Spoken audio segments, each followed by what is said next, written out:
You have to go back 52 years to find a Rice team that has had a better start than this year's Owls.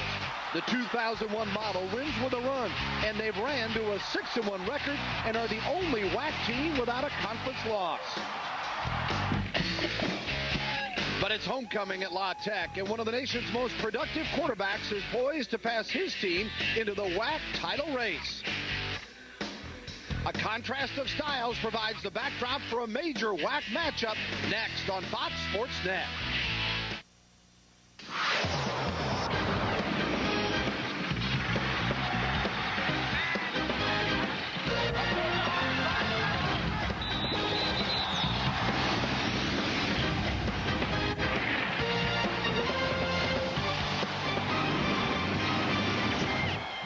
Welcome to Ruston, Louisiana, on the campus of Louisiana Tech University for WAC football. Today's conference matchup, first place Rice at 6-1 overall, in town to take on the Louisiana Tech Bulldogs, who are 3-3. Take a look at the standings. You'll see the importance. And if you didn't stay up late last night, preseason fave Fresno lost again. Hawaii got them. That adds to the importance here today. Hi, everyone. I'm Bill Land, along with Gary Reasons. Not that these two needed any more juice flowing, but they certainly got it with what happened last night. Well, what they saw last night let them know that if they win this football game today, either team would be in the driver's seat in the conference race, and that's what they want to do today, Bill. Both teams powerful offenses, and they do it in vastly different styles. First of all, for the Rice Owls, they love to run the football. It starts with their quarterback, the youngster Kyle Herm, and he's got a nice fullback to feed it off to in Robbie Beck. Well, Ken Hatfield runs a spread option offense attack. It's the wishbone. It's the old wishbone days, and Kyle Herm runs that quarterback position very well. He gets around the corner, quickness at the quarterback position. And Robbie Beck, just a sophomore, doing a good job for him. 156 yards a week ago. I'll tell you, he actually had the winning touchdown in overtime for that football team. They expect good things from him today, Bill. La Tech coming off an overtime loss to Auburn. They love to throw it, and throw it some more, and they got the guy to fire with their sophomore quarterback, Luke McCown, and one of his best receivers is actually a running back, John Simon. Well, Luke McCown is just a fun quarterback to watch. He throws it a lot. A couple games this year, Bill, he had 407 yards passing. That's in each football game. Has some great numbers on the year. And John Simon, he's a guy they want to get the football to a lot, and they'll do it a lot of different ways. Throw it to him out of the backfield, line him up at a wide receiver as well. Beautiful day for football. The lucky guy down on the sidelines with us today is Kevin Eschenfelder. Guys, you need to open the sunroof up there. Let's talk about this Rice offense. They will run it, and then run it a little bit more. Very, very successful. Now, there's not a coach in the country that likes to prepare to defend against the option. So we asked Jack Bicknell, the head coach at Louisiana Tech, what they did special this week to prepare for Rice. Well, the option is very difficult to prepare for. Obviously, you haven't seen it all year, and so to be able to teach it to your student athletes in 1 week is very difficult. But the main thing we try to do is try to recreate the speed, because that's the most difficult thing. And we've had wide receivers playing quarterback, and we've gotten a real good effort out of our scout team, and hopefully that'll help us. Well, the number 2 rushing offense in the country and the number 3 passing offense in the country. Guys, this should be fun. All right, it's the Bulldogs and the Owls. WAC football coming straight ahead on Fox Sports Net.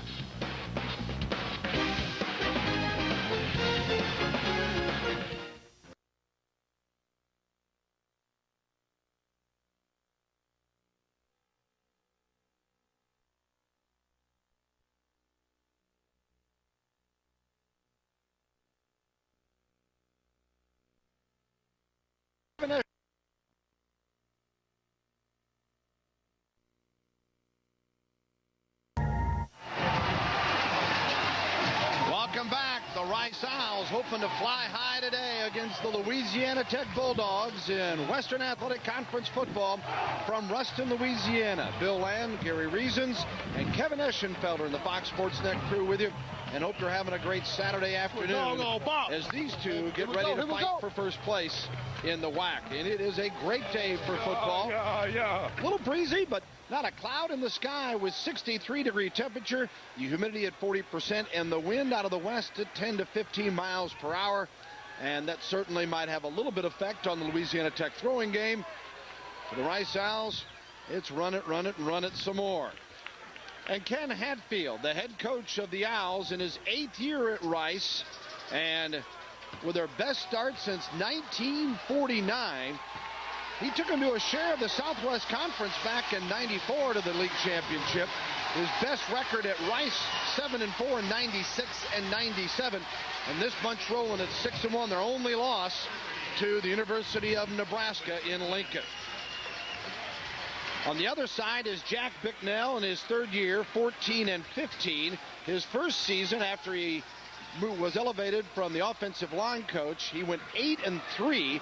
A little tough going last year. They have always played an unbelievable schedule. They're excited to be in a league alone fighting for first place. And the kickoff comes to Louisiana Tech. It is taken out to the 22-yard line and brought down by White. And carrying the football was Eric Franklin. And for the Bulldogs, they'll come out on offense with quarterback Luke McCowan. And the offensive unit, McCowan has already thrown for 1,983 yards, 15 touchdowns, and 10 interceptions. And it's that last mark, that 10, that Coach Jack McDowell says we'd like him to be a little bit more careful, but they love his gutsy ways and his confidence, getting better every time out. So 1st and 10 from the 21. And the throw is complete to the 25 and out across the 30. Should be a first down at the 31-yard line. DJ Curry, the sophomore from Spring Hill, Louisiana. Now, the rest of the offense for Louisiana Tech.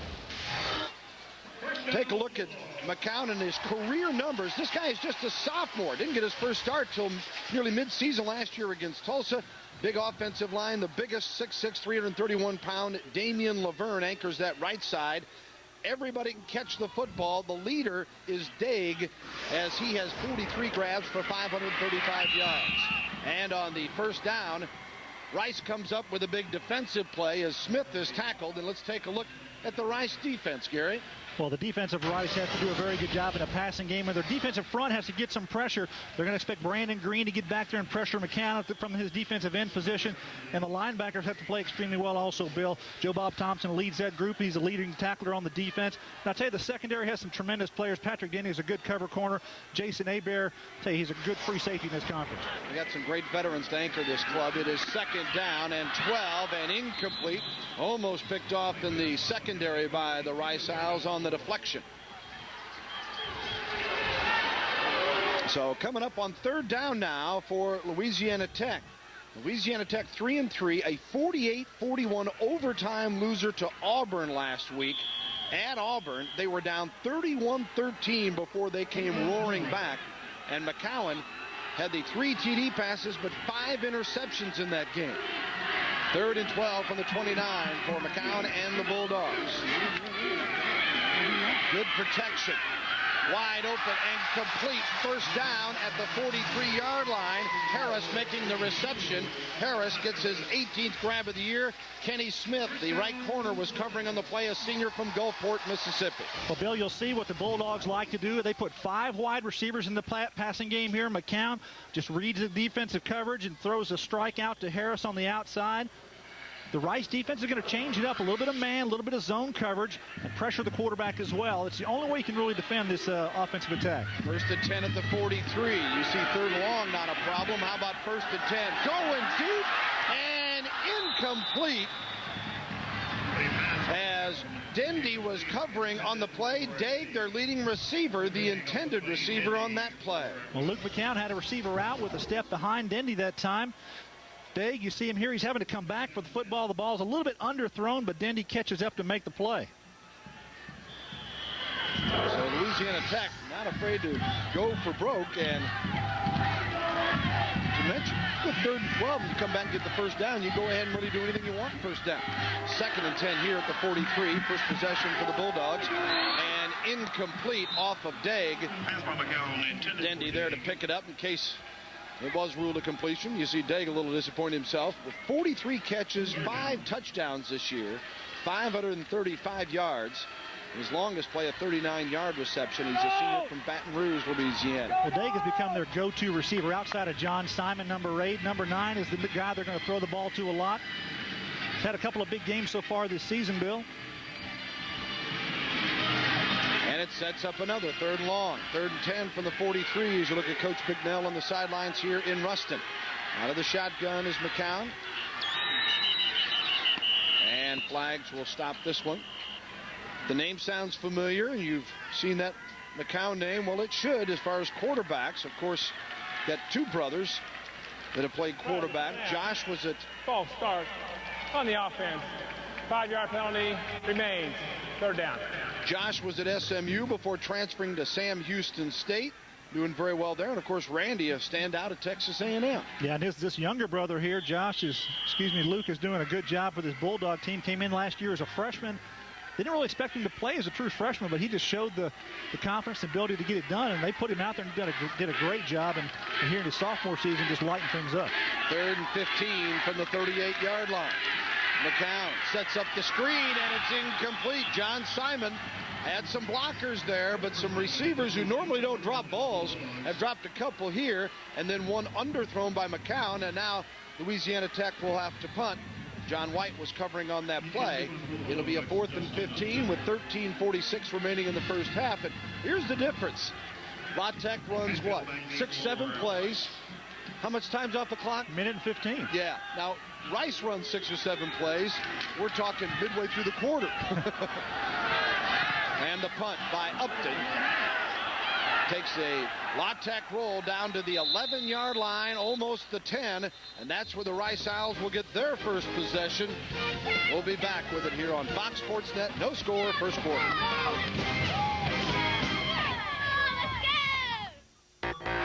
Enjoying the gorgeous day. La Tech punts the football, and interesting result here, Gary, that we didn't see initially. Well, Rice thought they were going to be backed up at the 10-yard line, but you're going to see here Corey Brazil, number 10. The ball actually hits his face mask. It's going to be hit around the 27-yard line, and they move it down.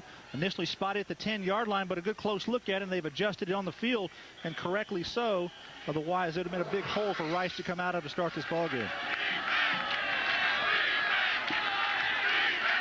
1st and 10 for the 27. Flag thrown as Rice coming out throwing, looking for Beck off his fingertips as Kyle Herm put that one right on the money.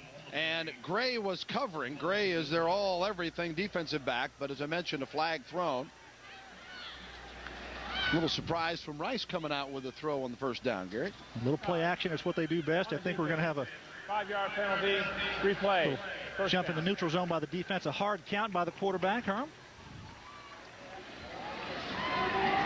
And he'll make it 1st and 5 now. And the Owls. There's Herm and his numbers: rushing 486, passing 463. And again, on the ground as expected. Herm keeping it that time, has the first down, out across to the 41-yard line. Gray making the tackle. And Rice, they love to run it behind that veteran offensive line, and you see what Herm can do, and so versatile with the passing as well. They've been more effective in their passing game. They throw it about 14 times a game. Fowler is a 3-year starter that anchors that veteran group up front. They don't throw it much. They do spread it around. Okoronkwo has 8 receptions to lead that group. The leading receiver overall is Booth with 9. And on the 1st and 10, about 5 as Herm keeps it to the 46-yard line. It'll be 2nd and 5. And the Tech defense, they made some changes, Gary. Normally we'd expect a 3-4 look. Well, they would go normally 3-4, but they're going to put 4 defensive linemen down to take a little something away from Rice to play that option attack. The linebackers have to play well. Number 47, John Nash, gets his first start of the middle linebacker position for the Bulldogs. In the secondary, Bobby Gray, the Rover's going to make a lot of plays today. He's in the middle of the field on all sets. And Rice, the 2 halfbacks and the fullback in the option game, and Herm keeps the football. Now pitches at the last minute. Bradley falls on it. Got a first down, though, as Leroy Bradley looked as if he was fooled by Herm's deception also, Gary. I'm not so sure Herm should have just kept it right from the get-go. Well, Herm turned the corner very well, did a nice job getting out there. And sometimes when a quarterback's running the option, it's one of those things, hey, can I get more yardage pitching the football? He's got somebody on him. Usually a general rule for a quarterback is they tell him, if you're in contact, don't pitch the ball because that can make your pitch go awry, and it did there. Leonard made the tackle. John Michael Leonard from West Monroe, Louisiana, just 30 miles down the road. Leroy Bradley, veteran from Baker, Florida, and they carry that time. Well, defensively, go ahead, Bill, but defensively for Louisiana Tech, it's going to be more of a 4-4 defense. They're asking their strong safeties come up, Michael John Leonard and Michael Johnson, to play the outside, the alley position. Going to allow Bobby Gray, the safety to play in the middle of the field and from his rover position, and they're expecting him to clean up on anything that goes outside. 1st and 10 at the 47 of Louisiana Tech. Herm. Hatfield tried to get to the corner, kept his balance, and ended up getting a couple of yards out of it. Looked like it was going to be a loss on the play. Michael Johnson had a hold of him but couldn't wrap him up. And Clint Hatfield, a freshman from Lewiston, Florida, no relation to the head coach. Well, they're trying to sell it out inside, and Herm brings it around the corner and a quick pitch to Hatfield. He gets away from one here and almost throws him down. That's Michael Johnson throwing him to the ground, and Hatfield shows his nifty footwork there and good balance. Yeah, nice strength as well, and Johnson shows you what happens when you don't hit him low. Be a pickup of 3 and then a penalty on top of it. Late hit out of bounds. Late hit out of bounds. So Louisiana Tech really hurting itself there. They average 8 penalties a game for 75 yards and a couple of stinkers early here, and it's now 1st and 10 at the 29 of the Bulldogs. And you know, Coach Bignell not wanting to give this Rice high-powered running game any more fuel. 12-10 to go, first period. And the handoff up the middle to the 28-yard line, maybe a yard. Nice job by the interior defense as fullback Beck was stopped for 1-yard gain. Ellsworth making the tackle there. Well, Bill, let's take a look at how the Bulldogs are going to defend the option. You see the 4-down linemen here up front, but you have your outside alley players. That's John Leonard and Johnson, as I talked about earlier. And watch Bobby Gray. He's going to have to come over and make the play, but they have to assign somebody to him. And watch the block on the free safety 19. He's going to have a long way to go. If they make that play, could be big running lanes for Rice today. On 2nd and 9, Herm throws it away. Herm, incomplete. As a all for defending on the play. Ball going toward the end zone, incomplete. Well, Rice does that every now and then, Bill. They'll throw one up there. Good play-action football team, good passing results when they do throw the football. A lot of play-action touchdowns for Rice this year. That pass intended for Matt Weber, and sets up a 3rd and 9. And for the first time today, the Bulldog crowd gets into it here at Joe IA Stadium in Ruston. Expected 22 to 24,000 in the 30,000-seat facility. Incomplete, and a flag is thrown as Shepard on the play, and we're probably going to have interference. Yeah, Gavin Booth, the wide receiver, number 81 for Rice, is working down the field, and Kyle Herm steps up into the pocket, and we're going to have some interference on the outside. Take a look here on the top of the screen here. You see the action. Herm throws the ball inside to Booth, who's trying to get underneath, but Shepard's got a hold of his jersey, and you see the official taking him here. You see a closer look at it. Look on the right side of your screen. You see the contact. The official right there, and he's going to throw the flag. Herm, not big at all, 5'8", 175, but he's got a strong arm and threw it a ton in his high school days in Stanton, Texas. 1st and 10 at the 13 on the pass interference play. Hatfield dancing, looking for a crease, and then stuffed at the 10-yard line. Got 3, though, and Clint Ellsworth there to meet him, the junior from Gilbert, Arizona, a transfer out of Scottsdale Community College, who last year had 37 tackles and comes in today with 26 in the year. But Bill, Kyle Herm came into camp this year. He was rated as the top passing quarterback that Ken Hatfield had in his group. Actually, Jeremy Hurd was expected to be the starter this year, but he had injured early in the year, and Kyle Herm has had to go in there, and he's done a really good job running this offense. Rice has had the depth to overcome some serious injuries this year. 2nd and 7, and Herm, no chance that time. A loss on the play, back on the 14-yard line. Well, they're running the midline option here, and you're going to see the linebacker take the quarterback away right now. Good job there, so he doesn't allow him to make the pitch. They're trying to read him. That's Brown coming off the play. Make the play. Good job. Grab him so he cannot get around the corner to make the play. Trevin Brown made the big play there. And now 3rd and 11 from the 14-yard line, and they operate out of the shotgun. Rice will give you some different looks. Bulldogs bringing it. Herm keeps it to the 10 and down to the 6-yard line before he's knocked out of bounds. He is shy of the 1st down. Leonard was covering on the play, but you see the threat that Herm poses, not just in the passing game, and even in a 3rd and long in the running game. Well, they do go to the shotgun. They've done that a little bit this year. That's kind of new to the Rice offense. Kyle Herm is just a design quarterback draw. He's going to take the ball and head up outside. But watch Bobby Gray in the middle of the field close to make the play, and John Leonard, number 10, come on there as well. Good job by the Bulldogs of reacting. Otherwise, it's a touchdown. Watch Gray, number 19, his closing speed.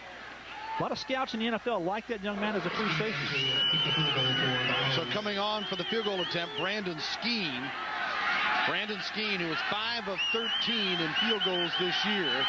On a 4th and 2, the ball, and it's snapped poorly, and the drop, and Rice will try to run it, and tackled inside the 10, Louisiana Tech football. The holder had no option after the fumbled snap. Michael Johnson made the tackle, but a flag is thrown. Holding for Rice, Josh Seal, a wide receiver, and forced to run the football. Let's see how the penalty goes here. Bill, it could be a holding penalty against the defense while they're about to try to throw the football. If they're doing that, they may give this ball back to Rice with offensive opportunity. Big call coming up here. There's a dead ball foul on the play after the change of possession. That penalty is against Louisiana Tech. Half the distance. First down. Well, I'll tell you, Louisiana Tech very fortunate with a couple of penalties that they've had in the early going. They're going to pay for this. They're glad to get the football back, but it's going to be 1st and 10 from the 4. Unfortunate, a bobbled snap. Good opportunity to put some points on the board. That's what Rice likes to do, is to come down the field and drive it and put the points on the board. You get 3 points of nothing else here. Should be an automatic, but they can't put the ball on the ground, and the kicker has to try to make something out of nothing, Bill. Coach Bignell happy to see his defense be strong to make the stop. 1st and 10 from the 4. McCown wants it all right back, and incomplete, as going deep that time. Intended receiver was Wisham. Out of Kenny Smith was covering on the play. Well, let's take a look at the standings in the WAC as far as, look at the rushing. La Tech, number 10. Number 1 to Rice. Rush defense, Rice 2nd. Louisiana Tech 7th. Of course, Rice, you know, with the running game. And then the passing and pass defense. So it would lead you to believe that we should have an offensive show here today. So far, no score, 9:58 to go first period. And the ball carrier that time, Joseph Smith, is stopped at about the 6-yard line. Well, so far, this Rice defense has showed up big. You see Pittman there coming in from his linebacker spot, doing a good job on the counter play. Roger Henshaw, the defensive coordinator from Rice, he talked to him this week, and he told me they're just going to change things up, Bill. They're going to put some pressure on the quarterback. They're going to try to cover outside. They can't make a steady diet of covering all these receivers who are very, very talented for Louisiana Tech man-to-man. So they're going to have to change it up, and did a pretty good job early in this game. Just as Louisiana Tech is nervous about defending the option, Rice, after giving up 400 yards passing last week to Nevada, is certainly concerned about this throwing offense of Louisiana Tech. McCown. Completion over the middle to the 25 and the 30, and still on his feet, almost the 40-yard line. That's John Simon. We talked about his versatility, and Simon gets him out of a big hole. It'll be a 1st and 10 for Louisiana Tech at the 37. John Simon now has a string, I believe, of 45 games where he's caught a pass, going to come across the middle, and McCown throws it high. Watch Simon go up for this football. Normally a tailback out of the backfield, lined up at the Z receiver that time. Good job by the offensive line, giving McCown protection to throw the football, and Simon delivers. Simon came in with 40 receptions, 23 rushes. 1st and 10, and Curry hit hard at the forward motion is going to be back toward the line of scrimmage near the 37-yard line. Tackled by Joe Bob Thompson. This week, Carl Malone will be the feature on Beyond the Glory. Malone, who broke down racial barriers and found a new home in Utah, only to be attacked by the people he thought of as his own. Find out about the Carl Malone you never knew, as Beyond the Glory takes you inside the hidden world of sports' biggest stars. That's Beyond the Glory, 8 o'clock Central on Fox Sports Net. 2nd and 10 at the 37. And again, the throwing game. Daig, 50, Daig nearly breaks it all the way inside the Rice 30-yard line before Jason Hebert, the senior free safety, hugged him to the ground. And Daig is up limping. Well, excellent execution on the wide receiver screen, Bill. They throw it to the left side, and Daig, who takes it pretty good speed, just almost outruns the entire Rice defense. You see he's going to throw to his left. McCown does good protection, fake to the right, and watch Daig get in behind his offensive lineman and break through. You see Gatlin, number 40, come in here and miss the tackle. He has to get him down on that one. If Jason Hebert doesn't make this play, it's going to be a score for the Bulldogs. Here's another quick look at it. What you do on the screen is start and come back to him, and McCown, you see the lane that he's going to throw the football in, and Daig's going to step in behind, but watch the offensive line get out in front. Now, they kind of broke the rule there a little bit. They should be behind the line of scrimmage until he throws the ball. But a wide receiver screen, if he's behind the line of scrimmage, the lineman can release. I don't know if that ball was behind the line of scrimmage or not, though, Bill. You see Daig's season numbers, and a lot of Tech fans give him a big hand as he is helped off. As you take a look at Jason Hebert, the senior from Spring, Texas, an all-conference first-teamer in his sophomore year. Last year suffered a little bit from some injuries. Still had a solid year with a couple of interceptions and 67 tackles, and got 3 interceptions this year. 1st and 10 at the 29 of the Rice Owls. And the pitch out. Smith puts it right back up over the hash mark and takes it inside the 25 to the 23 before Brandon Green, a junior from Vanderbilt, Texas, makes the tackle for Rice. Well, you have to have a change-up, and they do here with Smith in the ball game at the tailback position. Got good production from him out there, Bill. A little stretch play here. Toss it to him. Let him read the defense and how they react, and he does a nice job of cutting back against the grain. You see Ken Hatfield making notations of his own with it 2nd and 4 coming up for McCown and Louisiana Tech. Third drive, 6 plays, 68 yards, 230 as Franklin goes in motion. McCown finds Franklin inside the 10. He drilled him, and it'll be a 1st and goal to go for the Bulldogs. Eric Franklin came in with 6 receptions for 73 yards. Well, Jason Hebert from his free safety spots comes over and really lays it to him. Eric Franklin makes a good catch here on the inside quick post.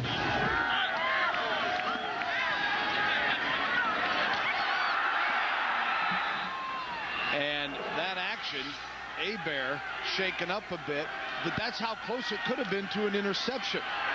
Smith to the 5, goes in, touchdown Louisiana Tech.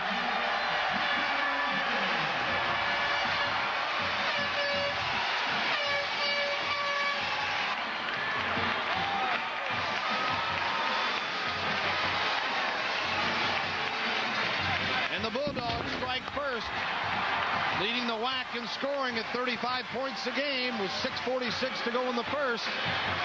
The 8-yard run by Joseph Smith, and he's got his 3rd touchdown of the year. The point after by Josh Scobie. He's 25 of 26. Good snap, good hold, and the kick as well. So Louisiana Tech strikes first. After the muff field goal attempt, they go the length of the field and lead it 7-0.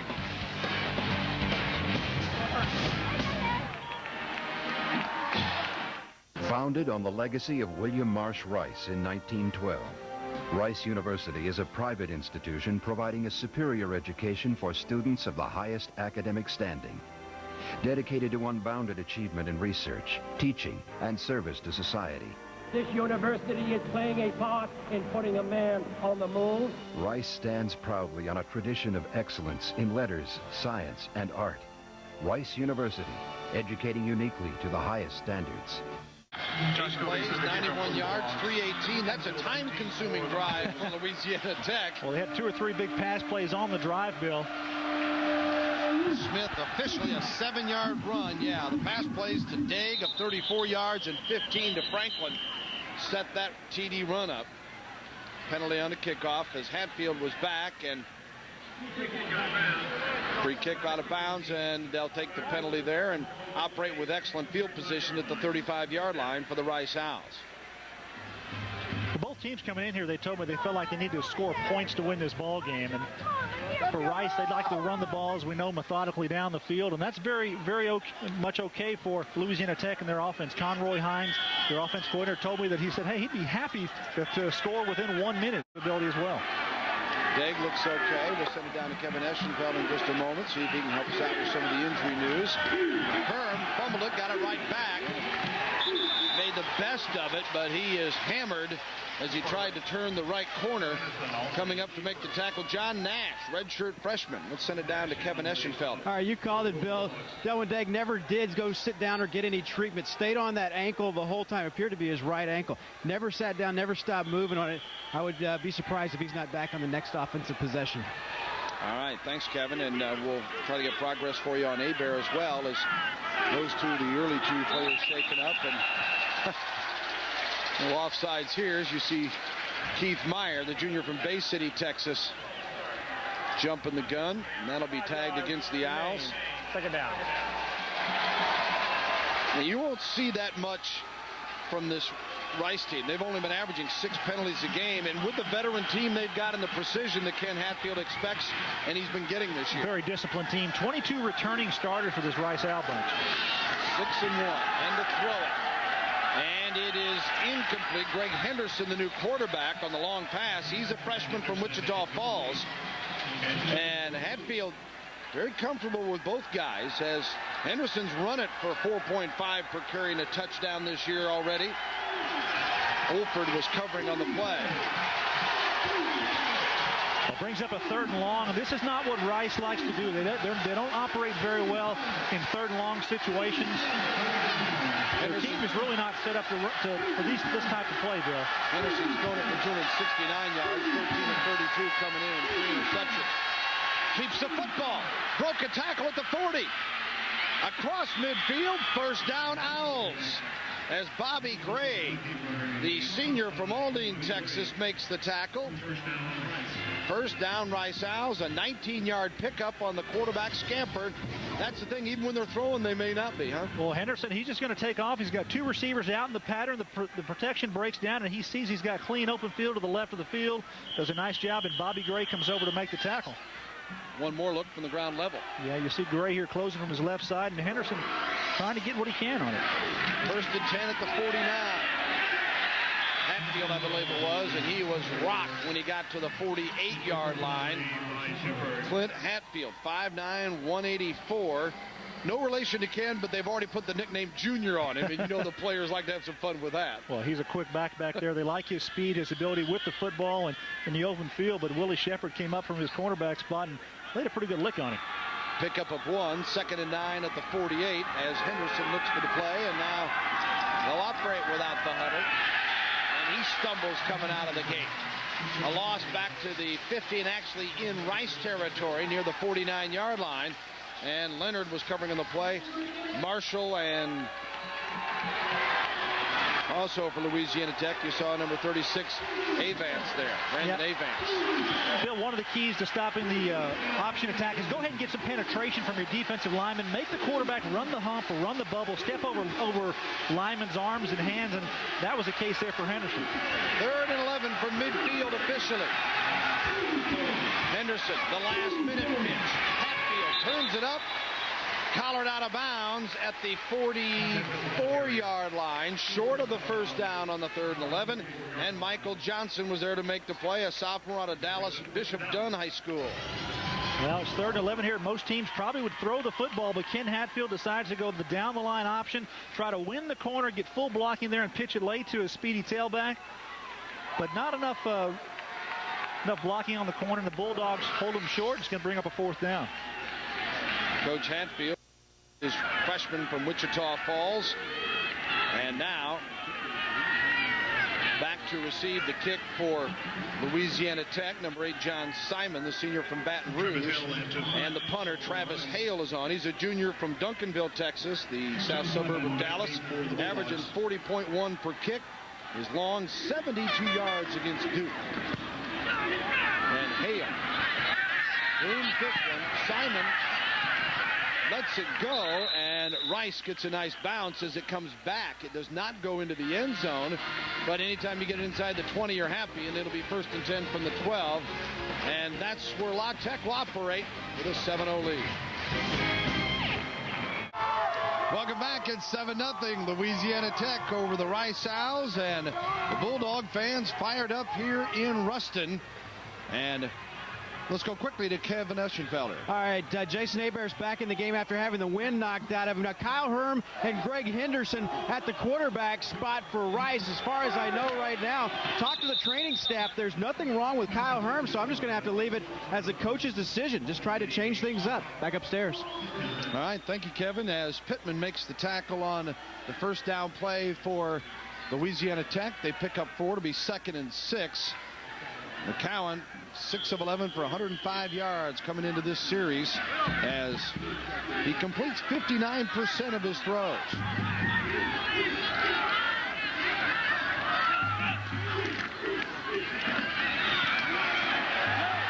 Right up the middle, first down Louisiana Tech. Joseph Smith plows his way from the 16 to the 31, a gain of 15 yards, and Scott Huffman makes the tackle. Well, Joe Smith has delivered inside, running the football for this Bulldog offense. Does a nice job of getting in there, lowering his pads and getting under the defenders. As you see here, he's just going to take the ball inside. Good blocking up front. When he gets in there, see how low he gets, and he bangs off and does a nice job of spinning and getting yards after the initial contact. Joseph Smith out of New Mexico Military, redshirted last year. The throwback pass here is complete. Across the 40, 45, 50, still on his feet and brought down finally at the 34-yard line. As Scott Huffman finally comes up with a play on John Simon.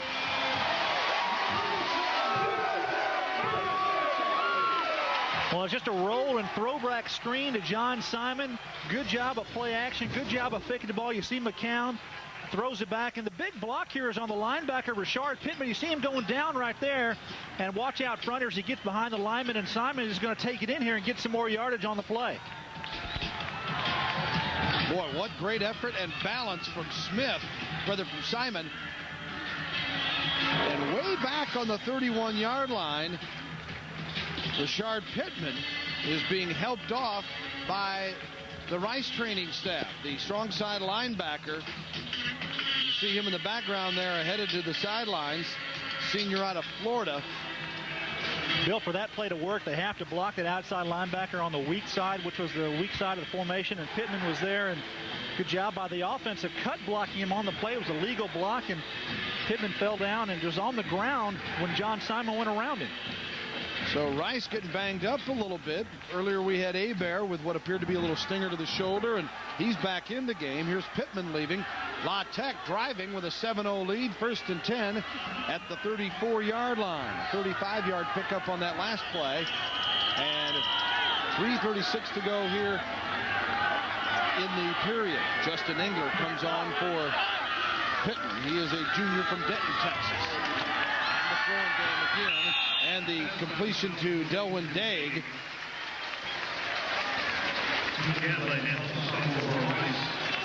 And it'll be a 2nd and short coming up.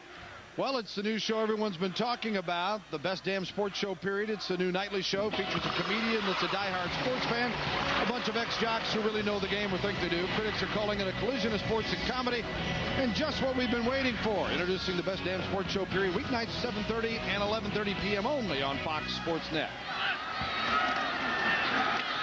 The pitch and Smith.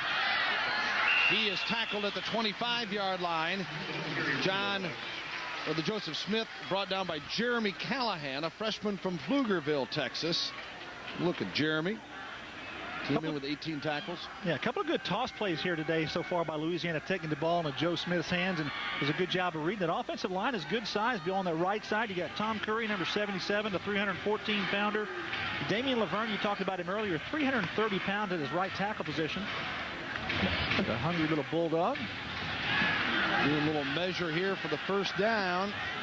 And very close. Take a look at that. You got to have your straight edge. You get inside there, see if that's a first down. Looks like about an inch or two short. I thought McCown's go up and say, just roll that football over a little bit, or maybe just the turd. Look at the nose of the ball there. Well, except for the first drive where they dropped a couple of passes, Louisiana Tech has just methodically moved the ball down the field, executing, running the football, and the quick passes as well. The Rice defense really being pressured here. They had a field goal opportunity that went awry, and La Tech has controlled the tempo of the game since. Going the length of the field for the score, stopping Rice, and now they'll keep it with McCown on the 2nd and an inch. And first down, Louisiana Tech. Well, they don't ask Luke McCown to run a lot here at Louisiana Tech, but he can certainly get you a couple yards. He's a big body out there. He's 6'2", about 205 pounds. Watch him warming up today. He's a lean, good passer. Got a really strong arm, throws a good, strong ball. If there's one knock on him possibly, it's a little touch pass. He's got to work on that a little bit, but definitely a lot of strength in that arm. Coach McNell said he'd like to see McCown run it a little bit more because he's got some ability there and he's so strong. Comes back to throw this one. Hebert should have had it, and it falls incomplete. Hebert nearly picked it off. It appeared more to him than actually Franklin, who eventually had a second opportunity at it, but you know Hebert is irritated at himself. He's normally going to make that play. Well, he's got 9 interceptions for his career, Bill. Hebert's been one of those secondary people's been a stalwart in the Rice secondary. Does a nice job at his free safety position of staying home, and a little play action here. McCown's going to throw it back across the field, and Hebert's going to get 2 hands on it and like to pull that one in. 2nd and 10, the ball on the 23, 2:22 to go in the period. Right up the middle, Smith. Not much. Shy of the 20, about the 21-yard line before he's brought down. And a host of tacklers there in the meet him, led by Joe Bob Thompson from Dangerfield, Texas, and Justin Engler, who had come on for Pittman. And I see Pittman back in the game now. That's good news for the Owls. They're going to roll their defensive front a lot, try to get some fresh bodies in there to go against this Louisiana Tech offense. See a lot of pass rush, so the defensive linemen do get tired when they have to pass rush throughout the football game. Yeah, that is something that we'll keep an eye on, because Louisiana Tech can wear you out in that aspect, even though they score quickly. You're sometimes not on the field that much. 3rd down and 9. McCown, plenty of time, picks a man out of the backfield. It is Simon, and he is knocked out of bounds at the 20-yard line. So the field goal unit will come on for Louisiana Tech and Josh Scobie, the sophomore from Longview, Texas. There's Simon's receiving numbers coming in. You've seen his ability. Dawson helped make the play on him that time along with England. They list him as a tailback, but he's actually playing more of a wide receiver role for this Bulldog bunch this year with the emergence of Joe Smith at the tailback spot. But he's one of the players on their football team that they definitely want to get the ball in his hands as many opportunities as possible. 36-yard field goal attempt. He's 11 of 13 on the year. He's got plenty of leg here, and this one is good. Josh Scobie hits the field goal, and that makes it 10-0 Louisiana Tech, and the Bulldog is happy.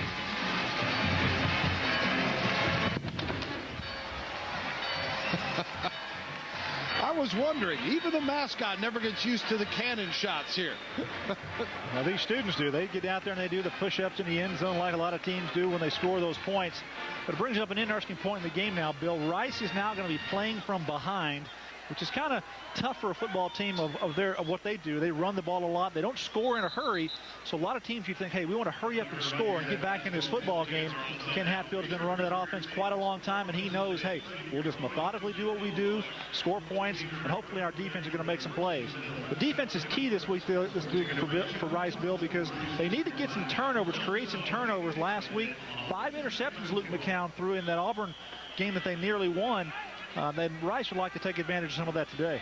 Yeah, and you wonder, as Ken Hatfield scurries on the sidelines, that Rice gave up 600 yards of offense last week and won. But they're getting turnovers. Well, so far today, that's been part of the problem. Hebert had a shot at one. Cost him 3, as it turns out. And the kickoff. Hatfield in the end zone will take a knee. Hatfield has been averaging 27 yards on kickoff returns, and that way he is like Coach Ken Hatfield, who was a great punt returner, kick returner in his days as a player at Arkansas.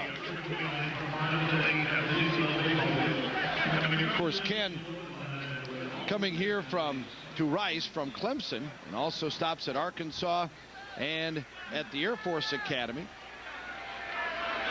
Okay, the real architect of this offense. He's done a great job over the years of bringing this football team on the field and running. As we take a look at the Bulldogs scoring drive on the field goal. They do a lot of different things with that spread option. They move different people around. And a lot of different ways that offense can attack the defense. 1:23 to go here, first period. Herm back in the game as the quarterback, hands it off, and gets to the 23-yard line.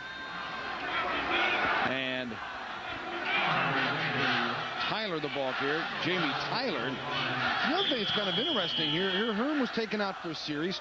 Robbie Beck, who had the career high 156 yards last week, really hadn't been in much of the flow, and in fact is not in the game right now, as Ellsworth comes on with a tackle that play. Tyler sets up again behind the quarterback Herm on 2nd and 7 after he picked up 3. Herm pounded, fumbled it. It goes right to his teammate, though, and a positive play, as picking up the football that time was Hawkins, and Vince Hawkins, a senior from Spring, Texas, says thanks for the nice bounce pass. Well, Kyle Herm gets lucky here. He's going to do a little spin out here. Watch here on the contact. Herm, he gets raked from the backside, does a nice job of pulling the ball out. The defense does, and Vincent Hawkins, hey, got a fumble on the ground. I get lucky, get a good bounce and pop it to me. Avance made the fumble happen. From his defensive end position, coming up there, making a good play and bringing the ball out. Then Leonard made the tackle, but Rice gets a first down out of it. And you talk to the Rice folks, and they'll say, that's the kind of year it's been. We've gotten the breaks when we've needed it. Let's see if they can take advantage of this one as they throw on 1st and 10, and it's incomplete. Intended for Gavin Booth, their leading receiver. Olford was covering in the secondary for the Bulldogs. You have to keep the defense honest. You have to do the play-action pass, throw it out there. Sometimes they're going to make those catches. That would have been a good one if Gavin would have been able to pull it in. And the yardage today, well, La Tech, of course, through the ground, and 183. Rice yet to complete a pass. Now, Rice, they are 10th in the league in passing, but they do throw for 104 yards a game, and much more effective with their throwing, even though they're not throwing it any more than they have in the past. Herm to keep it here on 2nd and 10, and he is smothered. Kyle Herm brought down on the play by Jerome Wallace, junior linebacker, 6'2", 239 pounds, out of Farmerville, Louisiana. That's good play by the linebacker, scraping off tackle and getting back in the backfield and making a play on the quarterback. Bobby Gray covered well from the outside as well, and it takes a little while to get used to the pace of the game. We talked about here at the beginning of the show of their scout team doing a good job of preparing them for the option attack they were going to face. They actually took a wide receiver and let him play scout team quarterback. And that ends the first period. The Rice Owls on the short side. It is Louisiana Tech in control with a 10-0 lead after 1 quarter play here in Ruston, Louisiana. Stay with us. Louisiana Tech with a 10-0 lead. Rice in trouble. 3rd and 14. The ball on the 27-yard line. It's Coach Bignell on the left and Ken Hatfield on the right. Look on. They're 1 of 3 in 3rd down conversions, make it 1 of 4. The long ball over the head of Gavin Booth, the intended receiver. Covering was Corey Brazil, sophomore from West Monroe, Louisiana. And Herm and crew will come off the field and give it back to the Bulldogs. A great job that time by the Bulldog defense, stopping the Rice offense again. Tom Massell, the defense coordinator, put a pretty good package together and combating this bunch, and the execution has been good by his defense.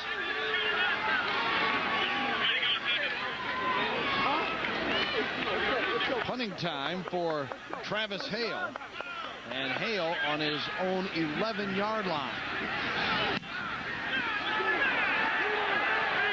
Tech will get away from it, and great field position for the Bulldogs as they'll operate now on the 42-yard line after a 30-yard punt from Hale.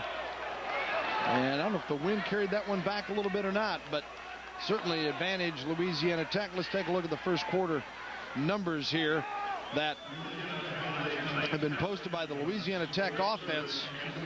Almost look like a subliminal message. There's the real one now, folks. Passing yardage 153, 30 yards of rushing, and Rice 63 yards, all coming on the ground. Time of possession, which we thought could be a factor, kind of interesting that it's pretty even. Yeah, no turnovers in this ball game yet, Bill. That's going to be a key factor as the game continues. First and 10 at the 42 for the Bulldogs. McCown, plenty of time. Pass, Daig off his hands. Covering in the secondary, Clifford Sparks, a freshman from Grand Prairie, Texas, Dallas suburb. And also in the vicinity, Justin England. Yeah, that's the touch pass I talked about earlier that Luke McCown has to throw a little bit better. He's got a quick slant coming in there. He's got to put it in a spot where the receiver can catch it. He actually threw it through the receiver that time.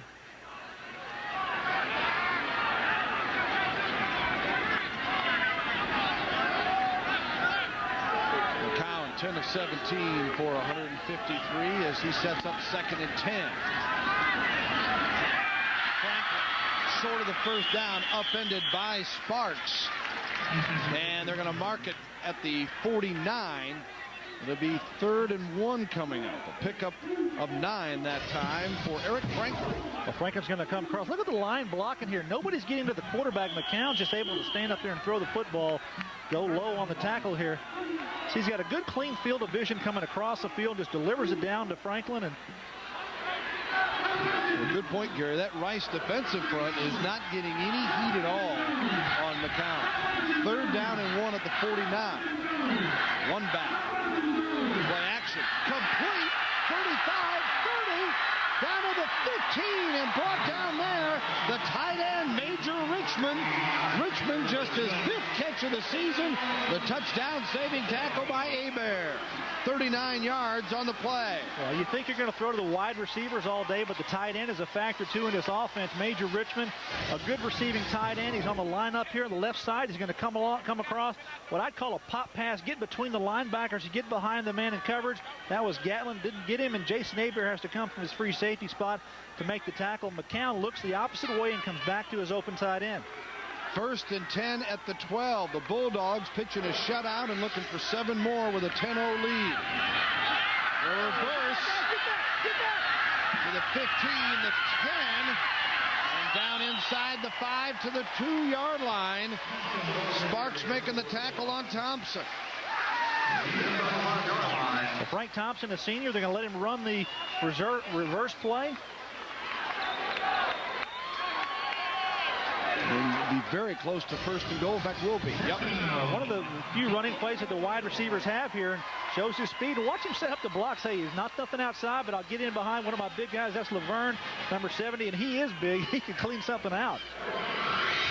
6'6", 331 of big, and it's 1st and goal to go from the 3-yard line. Smith straight forward. Joe Smith, the ball carrier. Down to the 1. Joe Smith, junior from Cleveland, Texas. To build this offense for Louisiana Tech on the year, it averages 440 yards, and you see what their production's been in the red zone. Very productive. 26 out of 28 times they're putting points on the board. 2nd down and goal from the 1-yard line. Let's see if we go back to Smith. They do, and he's in. Touchdown Bulldogs. Joseph Smith has got both scores today on the ground for Louisiana Tech in their first series of the 2nd period, and it's 16-0.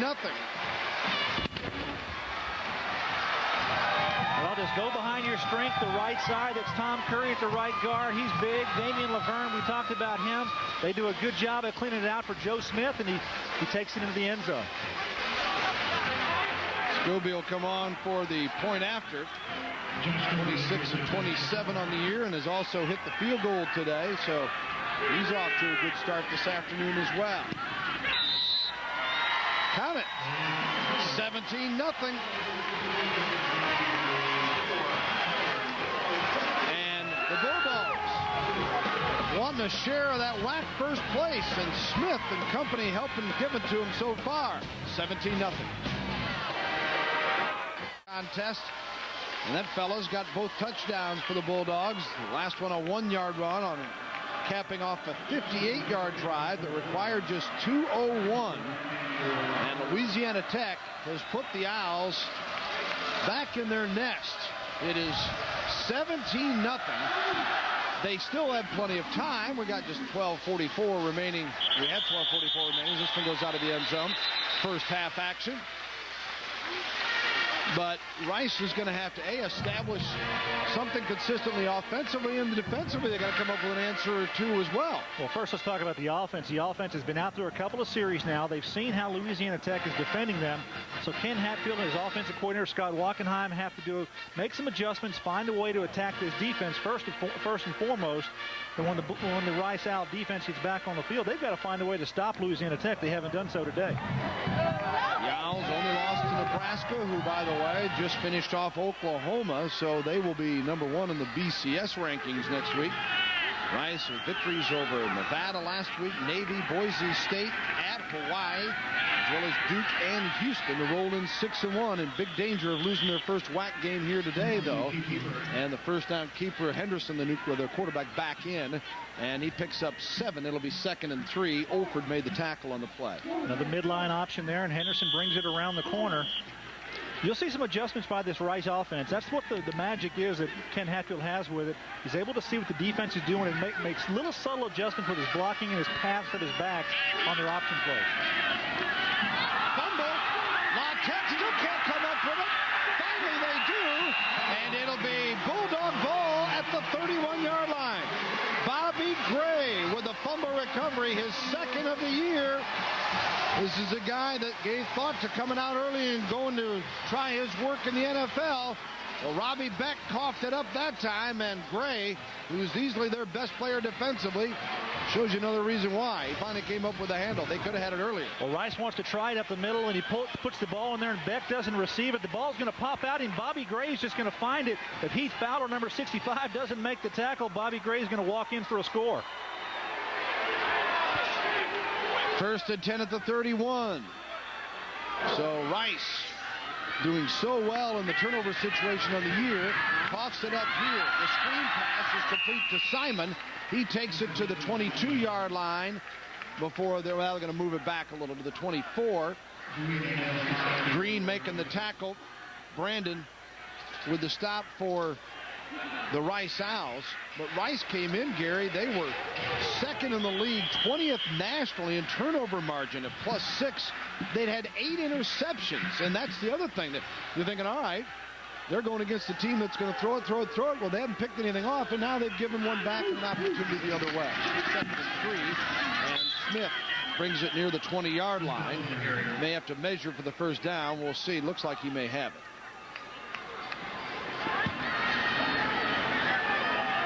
Well, everything is working for the Bulldogs here today, Bill. Just take a look at Joe Smith and on that play. Jack Bicknell has got to find a way to break the rhythm, I think, of Rice right now. Keep the rhythm going, as they're doing a good job on offense, and defensively they're doing a good job of stopping Rice. And conversely, the Owls have to find a way to stop this offense. As they look at Smith, Jack Bicknell was asking about, let me see here, who makes the schedule here? It's not the football coach, is it? Because when you take a look at the teams they have played, last week they did everything but beat Auburn down in Alabama. They have Kansas State in a game that was postponed earlier. They'll be going to Manhattan later this year. Next year they've got Clemson, Texas A&M, and Oklahoma State all on the road.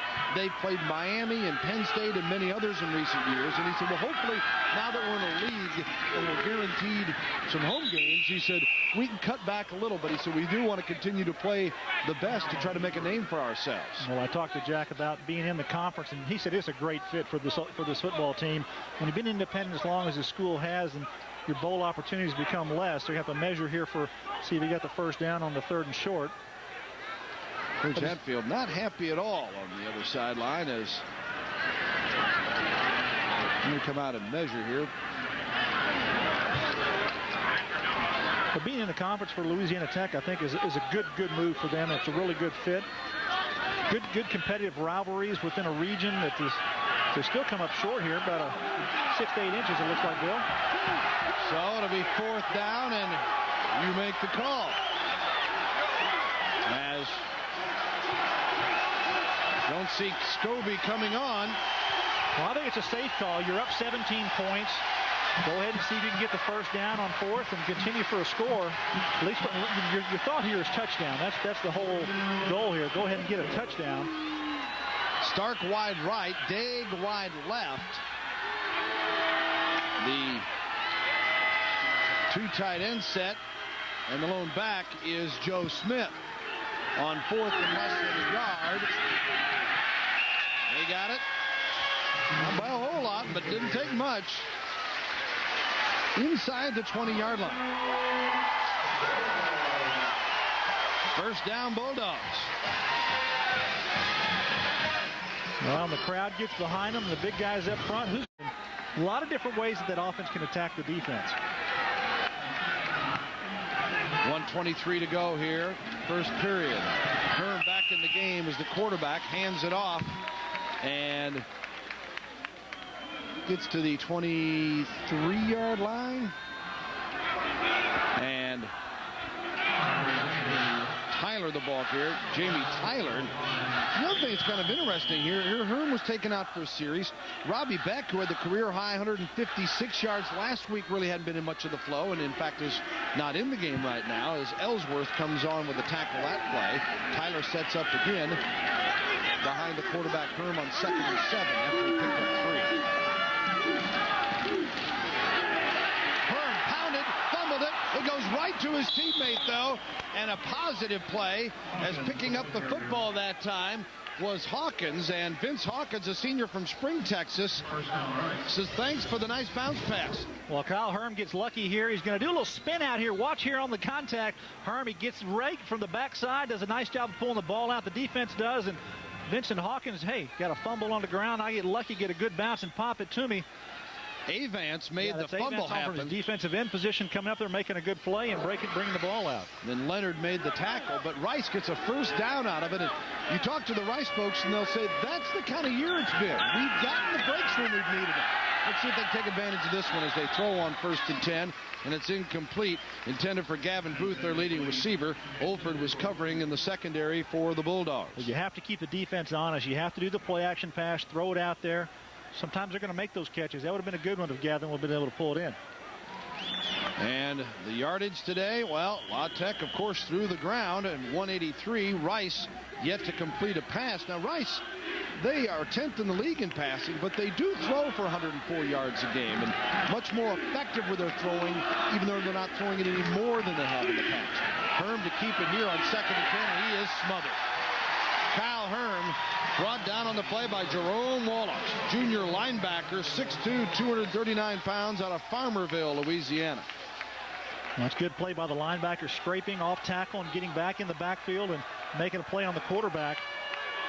Bobby Gray covered well from the outside as well. And it takes a little while to get used to the pace of the game. We talked about here at the beginning of the show of their scout team doing a good job of preparing them for the option attack they were going to face. They actually took a wide receiver and let him play scout team quarterback. And that ends the first period. The Rice Owls on the short side. It is Louisiana Tech in control with a 10-0 lead after 1 quarter play here in Ruston, Louisiana. Stay with us. Going to win the battle of the surge. The offensive line for Louisiana Tech is good size, and they power off. Smith gets up behind the center of Murph and gets about a yard for the first down. And Louisiana Tech 9th in the WAC in rushing at 93 yards per game, has rushed for 2 touchdowns and come up with a couple of big 3rd or 4th down situations to keep the ball on the ground and keep possession. This time nothing doing for John Simon. Maybe a loss on the play of a yard. And it'll be 2nd down and 11 coming up. Brandon Green there again for the Owl defense. Good penetration by Brandon Green from the defensive end position, getting into the backfield. And they're going to do more of that. They're going to have to disrupt this Louisiana Tech offense some way, whether it's through stunts or linebacker blitzes or bringing somebody off the edge.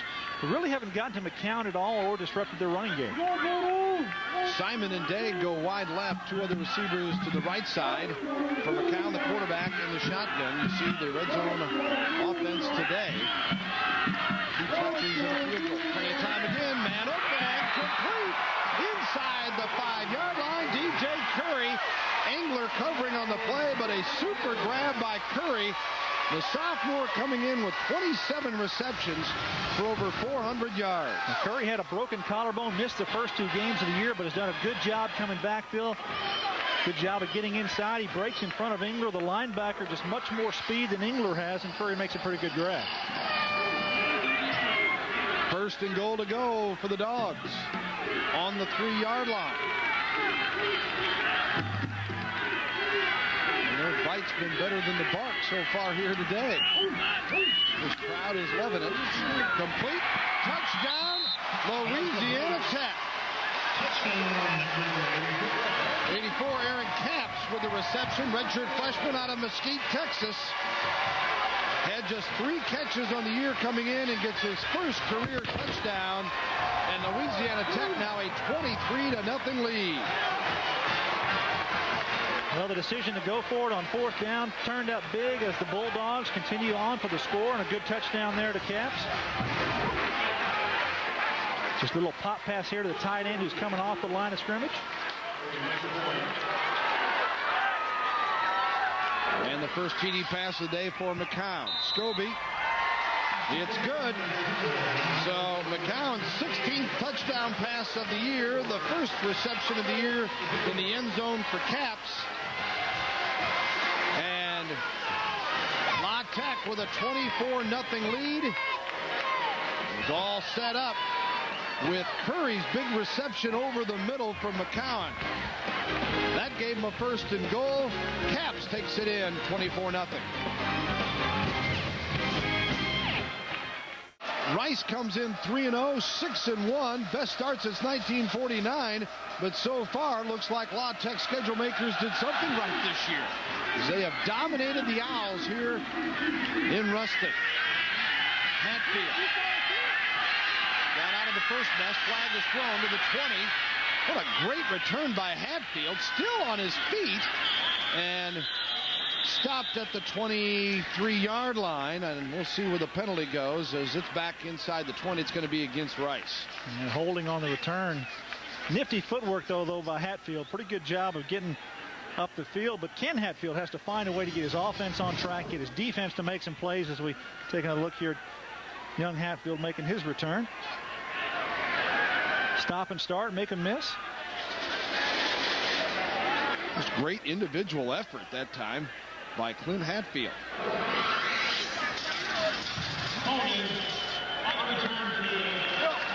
Total yards, all Louisiana Tech. And Rice with the goose egg in the passing game. Bill and Gary Reasons, Kevin Eschenfelder with you here in Ruston, Louisiana.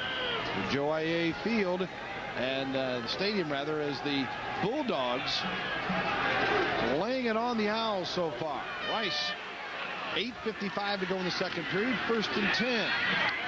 Hatfield stays in the game, gets the carry. Nichols makes the tackle on him. He is shy of the 10-yard line. Bill, we talked about the Bulldog defense going from a 3-4 defense, putting a 4th lineman down on the field, on the line. They've done a good job of stopping this offensive attack for Rice. Tom Massell, their defensive coordinator, told me, he said, hey, we had to practice this week and put a scout team together. They actually had the scout team come in on Monday and watch tape of Rice's offense so that they can mirror their performance on the field. And as most coaches and people will know, that it's hard to emulate this offense and the speed of it, but they got a great job from their scout team this week. Back to pass is Henderson, and it is complete to Booth at the 15-16-yard line as Jason Olford makes the tackle. And it'll be 3rd and short now. Those are the first passing yards of the day. And Booth, the receiver, out of Grand Prairie, Texas, came in with 9 receptions for 116 yards and a touchdown. Well, this is their first 3rd and short opportunity of the day. The previous ones have been 3rd and 10, 3rd and 11, 3rd and 12. Real tough for that offense to operate from with there, but now's an opportunity for the Owls to convert. You see 1 of 4 so far today. 3rd and 3 at the 15. Out of the option, and the fullback back, I believe, or is it Tyler, as Marshall makes the tackle on him. And close. Tyler carrying the football. Jamie, a senior from Austin, Texas. Jamie'd been out injured and finally getting back into action. Pretty good 1-2 punch with him and Beck at the fullback spot for the Owls. Ken Hatfield has to make a decision here. 4th and short, but you're down 24 points in the first half. Field position or not, probably a chance that he's going to have to go for here on 4th down. And the Owls show that indication. Let's see if they go ahead. 4th and less than a yard. Didn't get it. Bulldog ball. Oh, what a stand by Louisiana Tech. Tyler got stuffed by John Nash.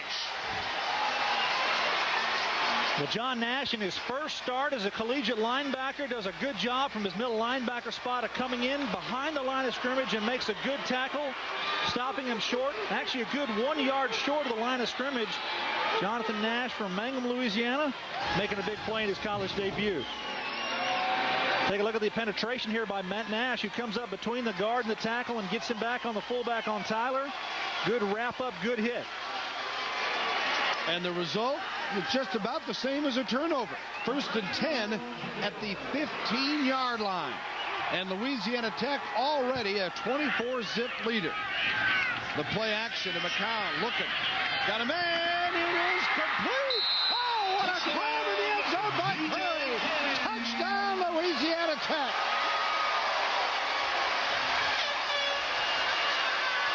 DJ Curry. His 4th TD reception. White and Smith were trying to cover.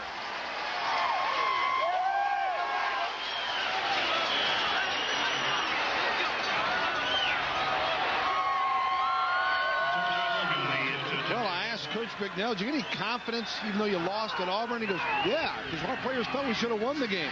Well, they got to be using with it now as Scobie comes on and gets the point after, and they are wrecking Rice. 31-0. Curry with the reception from McCown, and he got squeezed but held on.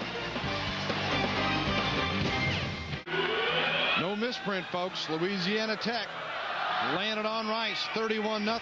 Second quarter, and the former walk-on Curry with a 15-yard TD reception. Now Luke McCown throws a strike in there, splits the defenders, and hey, this Louisiana Tech Bulldogs football team is really getting something special going here today. And they'll kick it off here to Hatfield and Crew.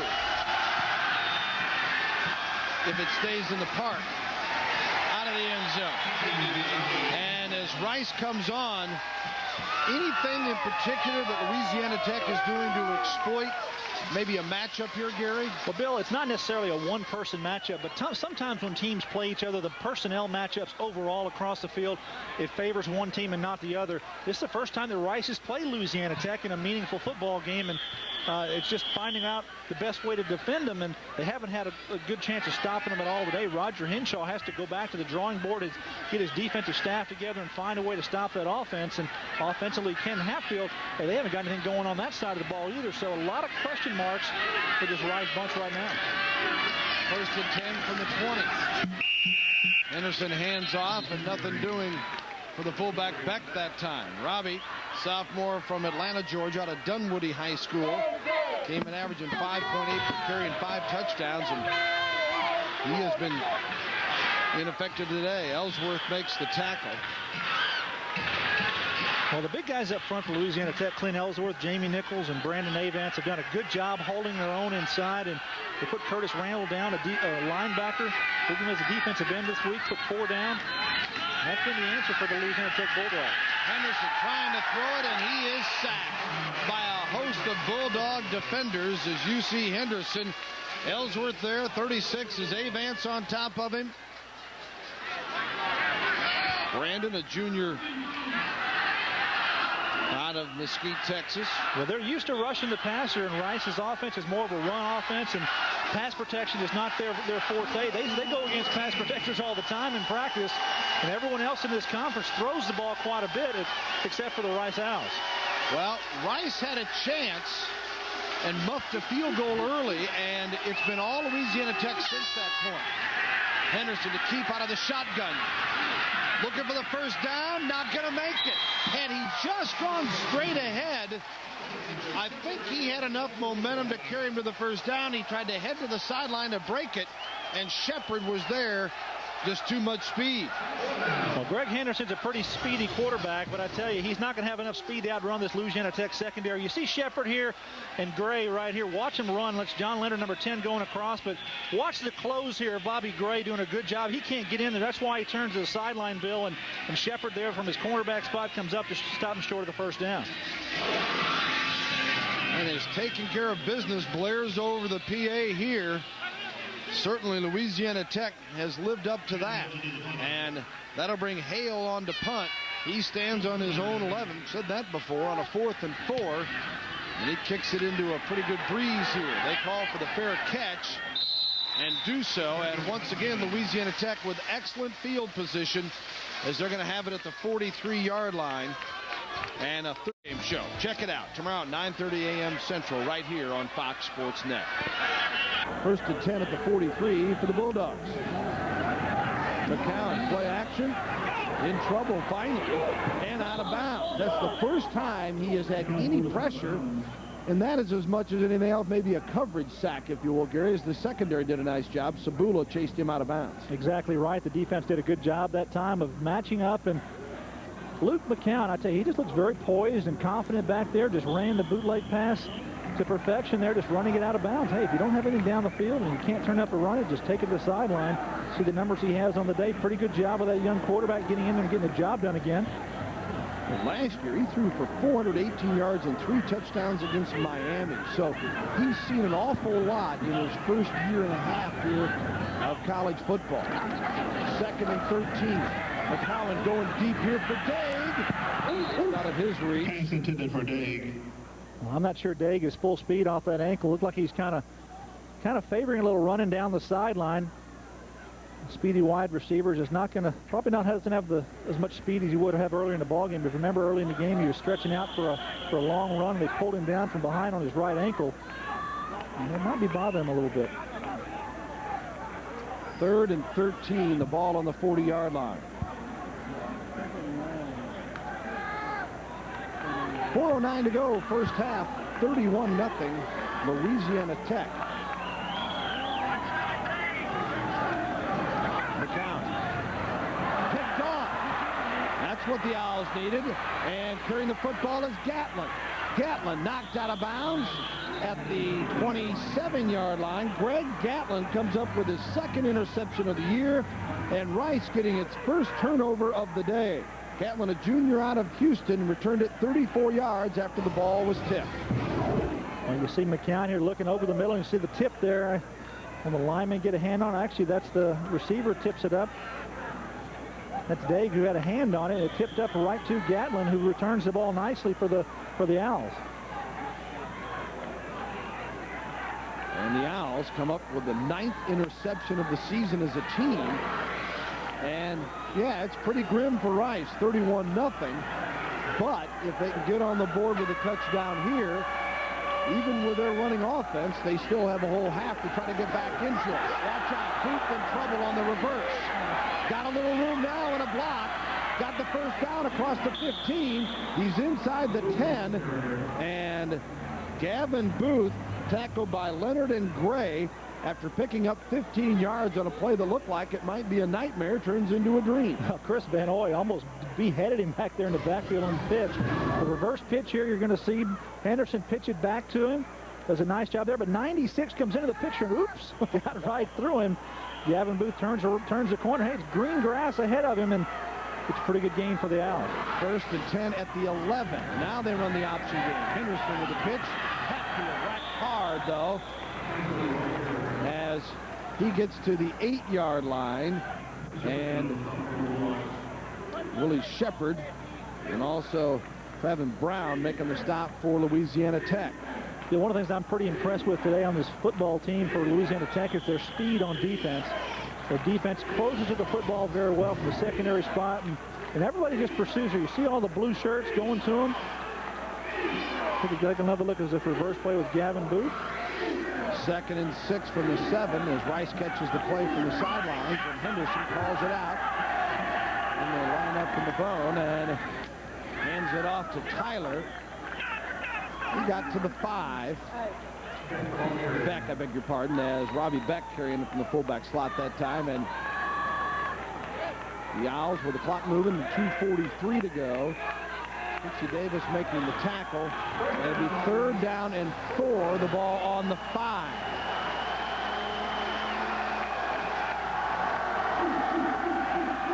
The fake to the fullback.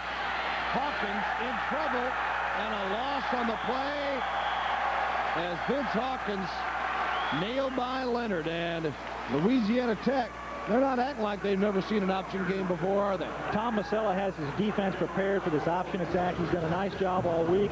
Watch the pursuit here from the defense. Everyone has got their assignment taken care of. I got the quarterback there. I get off the block. I'm going to make the play on the pitch.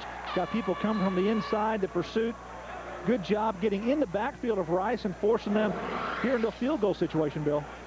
Yeah, I know some folks are thinking, well, you got to be kidding me. You're down 31-0. But there is still half the game to go. And Ken Hadfield said, well, all right, I went for it on 4th and 1 at my 15 and got hammered and gave him 1 touchdown. Let's get some points on the board first. So they'll try the 25-yard field goal attempt.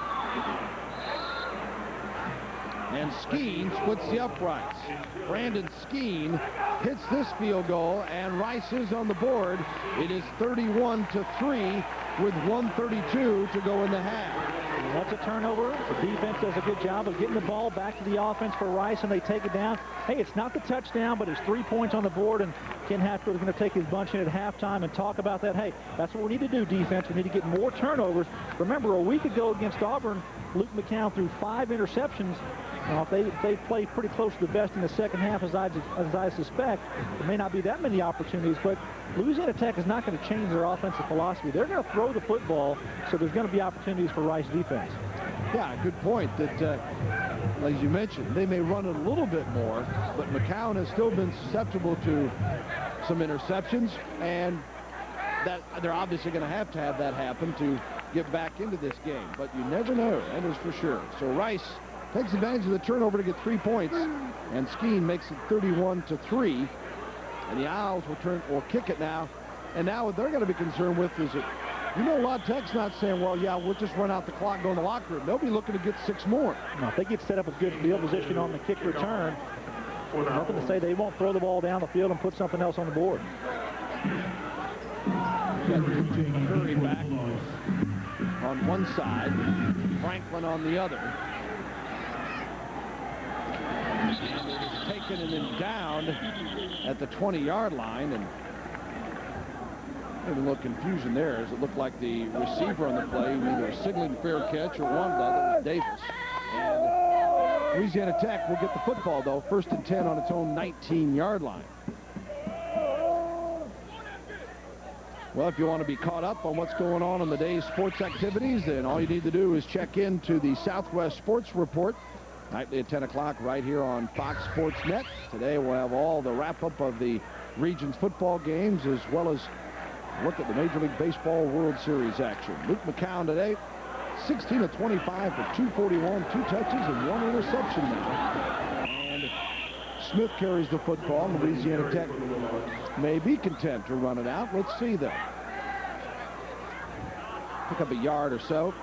It's 2nd and 9. The ball at the 20-yard line. Tackle that time, Nick Sabula, the junior out of Houston. And Louisiana Tech is probably going to be content here to let the clock run down, running the ball, and let this half expire. They've put up 31 points on the board against this Rice defense. Probably got them back on their heels right now, Bill, and reeling a bit when they go into halftime, have to make some adjustments.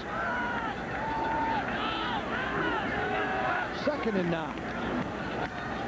And they do run it again with Joseph Smith. Smith, who scored a pair of touchdowns today.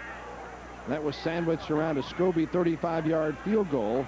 And then Capps and Curry got TD receptions against this Rice club. And the route was on 31-0 before an interception by Gatlin set up Skeen for a 25-yard field goal for the Owls' first points of the day. Pretty quiet group as they contemplate the intermission. Inside 30 seconds to go.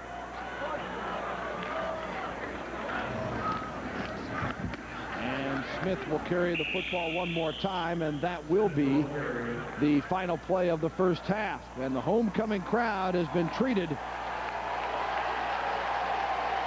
to quite a whipping of the Rice Owls. They've whipped their feathers pretty good so far. It is 31-3 with La Tech rolling by 28 here at the break. And disappointed and at many times frustrated, Ken Hatfield heads to the locker room to see if he can get his Owls turned around. And we'll have a chance to catch up with Coach Bicknell in just a moment for the Louisiana Tech side. As McCown has thrown for 2 touchdowns, Smith has run for a pair. And Louisiana Tech, I think we're all a little surprised. I thought it'd be a closer game, Gary. Well, they've done everything they wanted to do on offense, and their defense has played superb against the option attack of the Owls. And really nothing really to complain about for Bicknell as a head coach. And let's see what he has to say with Kevin. Ready, guys? All right, let's send it down now to Kevin Eschenfelder. All right, thanks very much, guys. Coach, you told me about the scout team and what they had to do this week getting ready for this option. You had to be happy with the way things have worked out so far defensively. Well, so far we're doing a good job. The defense has done a great job, actually, you know, taking care of their assignments and things. I'm very proud of them, and we're just going to have to come out and play hard in the second half. Well, McCown has been outstanding, nearly 250 yards here in the first half. Well, yeah, Luke's done a good job. We had that one interception, which was a shame, but for the most part, he's doing a good job. We're just going to have to keep playing hard. All right, thanks very much. Good luck in the second half. All right, guys, back upstairs. All right, thank you very much, Kevin. And Jack Bicknell, happy with the Dogs' performance thus far. Why not? 31-3, Louisiana Tech at the break.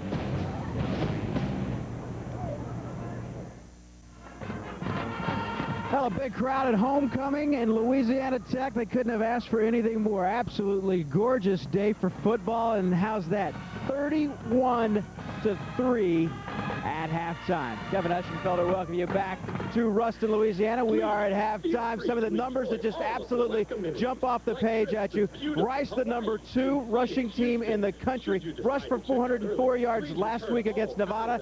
They haven't even broken the century mark here at halftime. They've only rushed for 98 yards. And Luke McCown has been absolutely outstanding, throwing for 241 yards. And right now, Louisiana Tech with that 31-3 lead here at halftime. Let's get you updated on what's happening in the Western Athletic Conference. One game already played this week. Let's go back to last night, and a great game this one was. On the island, Hawaii comes from behind late, and they win it. They upset Fresno State for the second straight week, 38-34. Nick Rolovich threw for 3 touchdowns in the fourth quarter alone. The great receiver, Ashley Lally, with a 13 reception with 13 seconds remaining for the game winner. He scored 2 touchdowns in the fourth period alone. Hawaii has now beaten Fresno State 10 out of the last 11 in Honolulu. And here's a number for you. Fresno has 1 win on the island since 1967, and they were ranked 8th, they were ranked 18th, and we'll see where Fresno drops after losing 2 in a row, of course getting beat by Boise State a week ago. Now, there were some outstanding performances last week in the Western Athletic Conference. Now, let's take a look at them. The Rice Owls are off to their best start since 1949.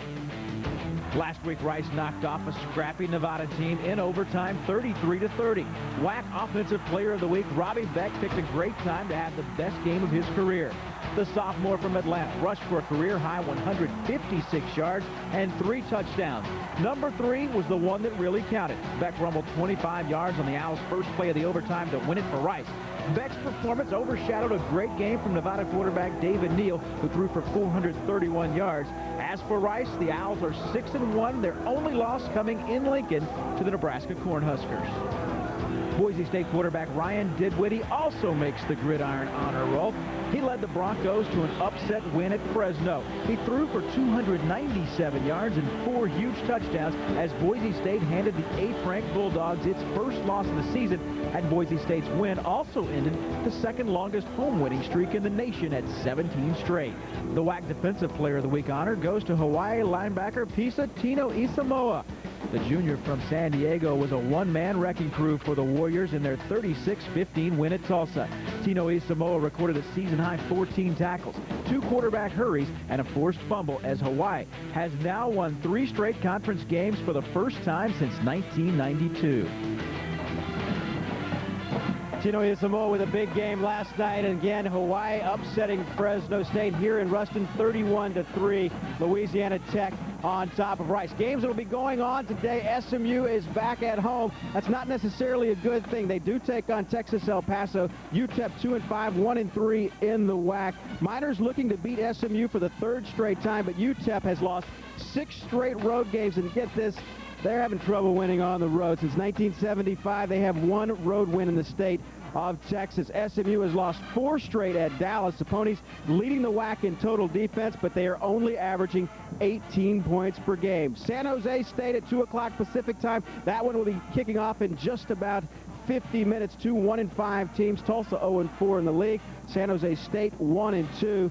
This is a matchup of a couple of old friends. TU head coach Keith Burns and San Jose State head coach Fritz Hill coached together on that Arkansas staff. And Nevada is on the road on the blue field to take on Boise State. Boise State is rolling right now. That's a 6 o'clock Mountain Time start.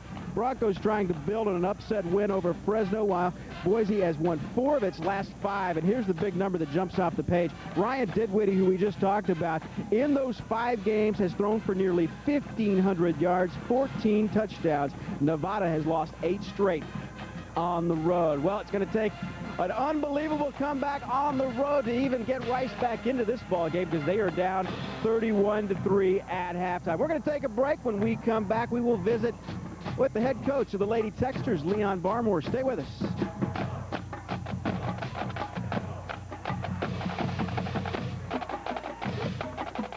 Founded on the legacy of William Marsh Rice in 1912, Rice University is a private institution providing a superior education for students of the highest academic standing.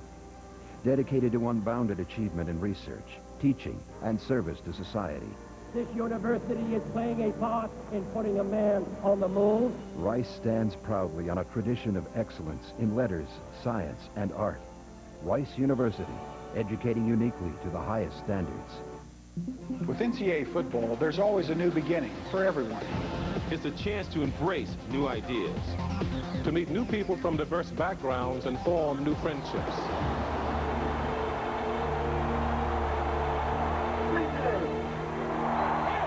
All right, here we go. Come on, come learn. NCAA football, pass it on. At Louisiana Tech University, we're providing students with the technological know-how to compete nationally and internationally. Tech imparts a broad background in liberal arts, science, education, engineering, business, and more. And we continue to produce outstanding athletes, Terry Bradshaw, Carl Malone, and Teresa Witherspoon, to name a few. Standing solid, proud of where we've been and where we're going. Inventing tomorrow, starting with you. Louisiana Tech University.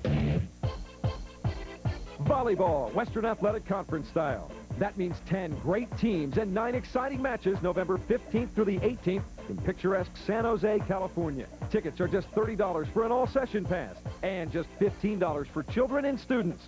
Call the San Jose State Ticket Office at 408-924-7589 and reserve your seats for this exciting postseason showdown. Western Athletic Conference Volleyball, where actions count. It's where academics count. It's where athletes count. It's where alumni count. Count it all up, and you'll have a crystal clear picture of what we believe, who we are, and what we do. Our purpose, our focus, our passion. Celebrating 40 years of the Western Athletic Conference, where actions count. More than 73,000 alumni and friends. And now we present to you today the 2001 Louisiana Tech University Homecoming Court.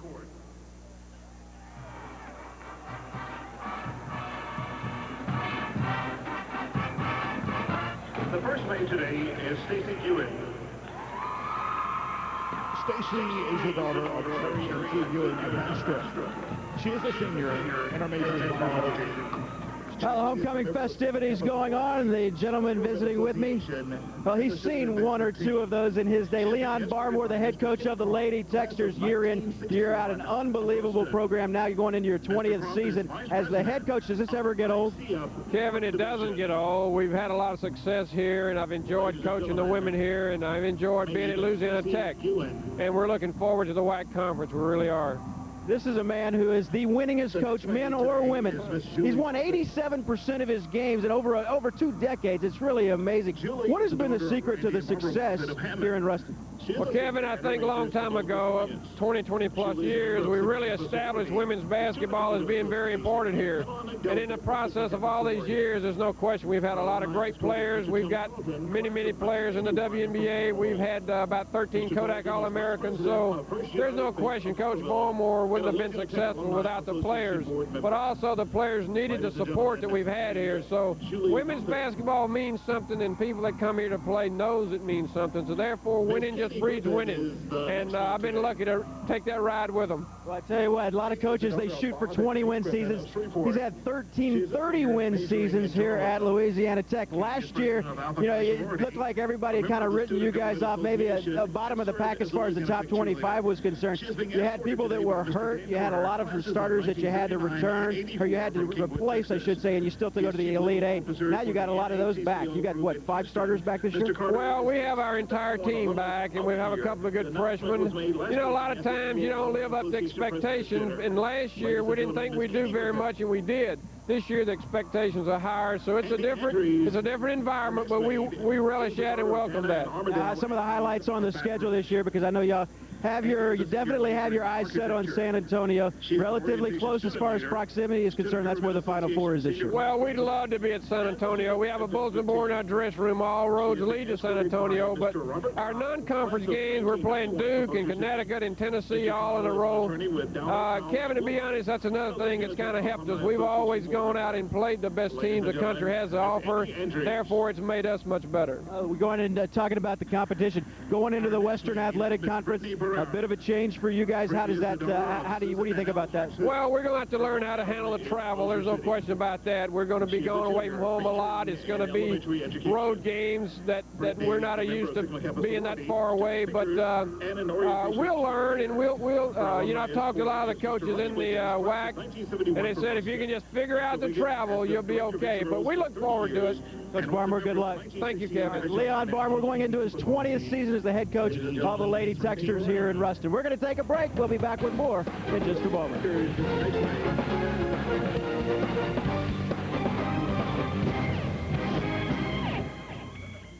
Founded on the legacy of William Marsh Rice in 1912, Rice University is a private institution providing a superior education for students of the highest academic standing. Dedicated to unbounded achievement in research, teaching, and service to society. This university is playing a part in putting a man on the moon. Rice stands proudly on a tradition of excellence in letters, science, and art. Rice University, educating uniquely to the highest standards. At Louisiana Tech University, we're providing students with the technological know-how to compete nationally and internationally.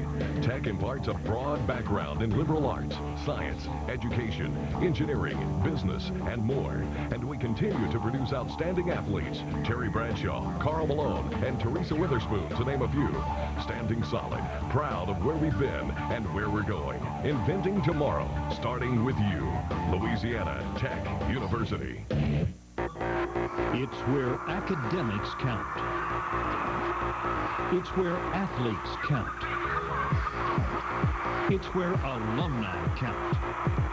Count it all up, and you'll have a crystal clear picture of what we believe, who we are, and what we do. Our purpose, our focus, our passion. Celebrating 40 years of the Western Athletic Conference, where actions count. Beautiful sunny day for football in Ruston, Louisiana, and the homecoming crowd has been treated to a 31-3 halftime count. La Tech in control over the Rice Owls. Welcome back to WAC football. Bill Land and Gary Reasons with you. We came into this game talking offense, offense, offense. Louisiana Tech's defense has been phenomenal. They really have. They've done a great job of stopping that offensive attack of the Rice Owls. Really haven't gotten anything going. I'm sure that Ken Hatfield's in at halftime right now trying to find an answer, but I tell you, the offense, though, for Louisiana Tech has been superlative as well. Luke McCown is not disappointed throwing the football today. Let's take a look at those numbers to see if they back up what we're talking about, as Louisiana Tech has certainly done it primarily with throwing the football. On the other hand, Rice has had very little success, whether it be on the ground or in the air. Look at the Owls, just 98 yards rushing. Well, they rushed for over 240 yards a football game and not got a lot of production right there. But more importantly, Bill, they like to pass the ball a little bit, at least 100 yards a game or so. Well, look at the production, though, for Louisiana Tech. 291 total yards. The time of possession has been in favor of the Owls, which is not out of the ordinary. But overall, it's been just a great production overall for Louisiana Tech. All right, we come back. We'll take a look at some of the highlights of this one. We're at the half. It's all Louisiana Tech, 31-3.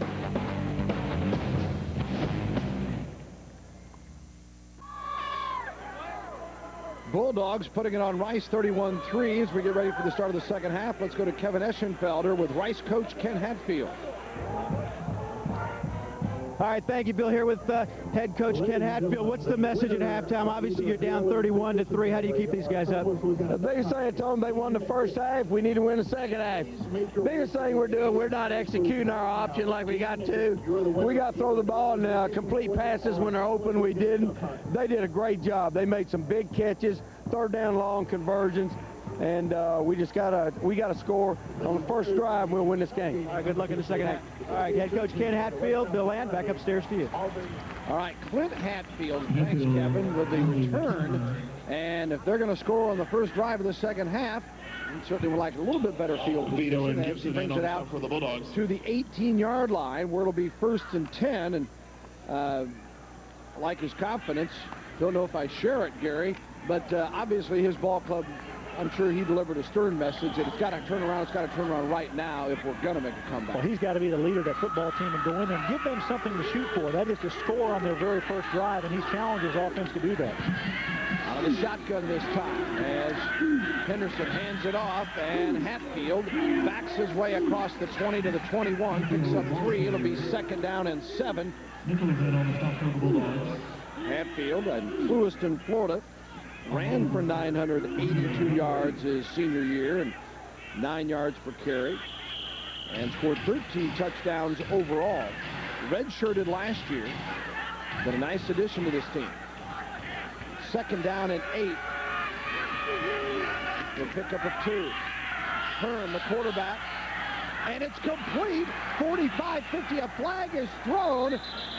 If the play stands, it'll go to the Louisiana Tech 40-yard line as the pass complete to Gilbert Okoronkwo, who had 8 catches coming in on the year.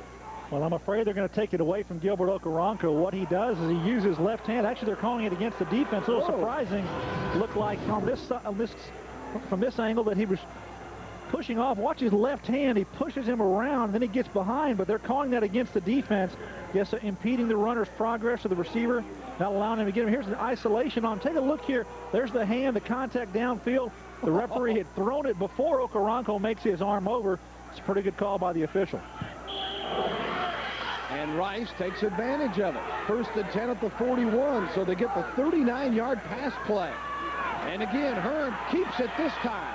He's got a 1st down on the option as he rolls to the 30-yard line.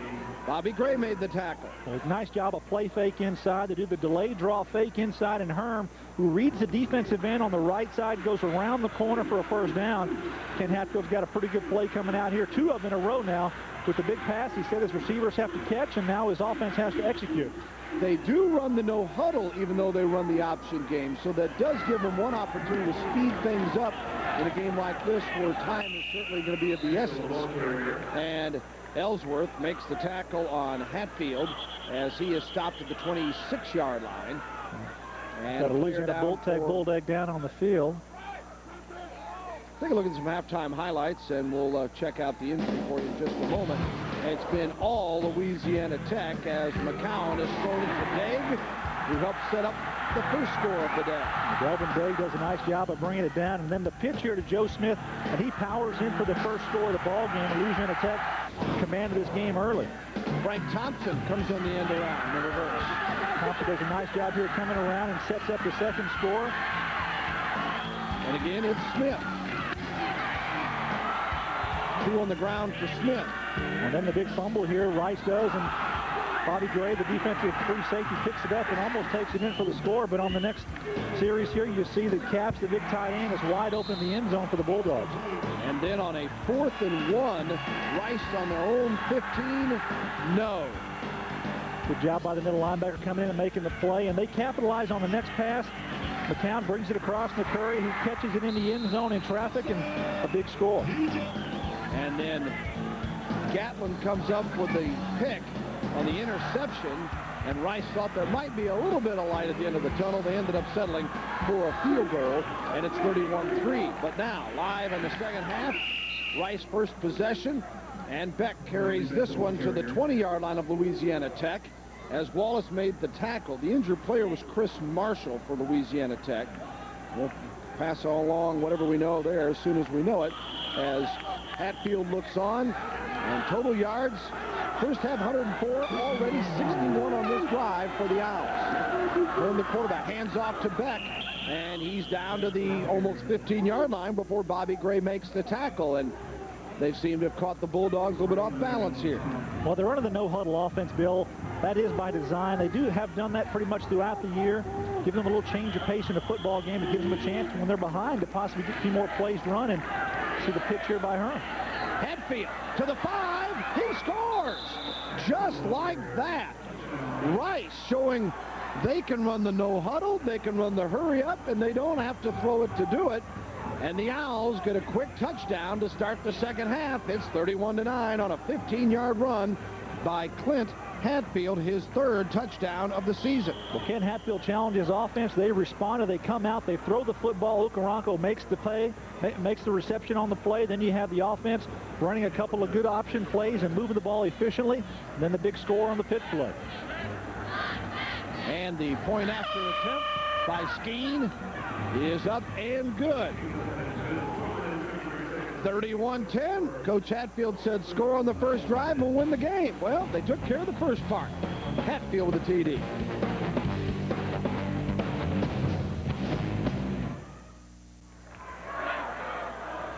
Freshman Clint Hatfield gets the touchdown and gives Rice a boost to start things off in the second half. It only took 2 minutes, 7 seconds to go the length of the field goal. It's down the line, and Herm here does a nice job. He commits, gets John Leonard to commit inside, and he pitches it out nicely to Hatfield with a speed back out of the tailback spot coming around. Good pitch, good execution. Riceville took 2 minutes and 7 seconds, as you said, to run it down the field and get the score. And that's what Ken Hatfield needs to do, is to respond. Franklin and Curry are deep. Franklin will take it from the 13. Franklin found a little gap. And a nice run out to the 27, 28-yard line before Huffman makes the hit. And Trevon Brown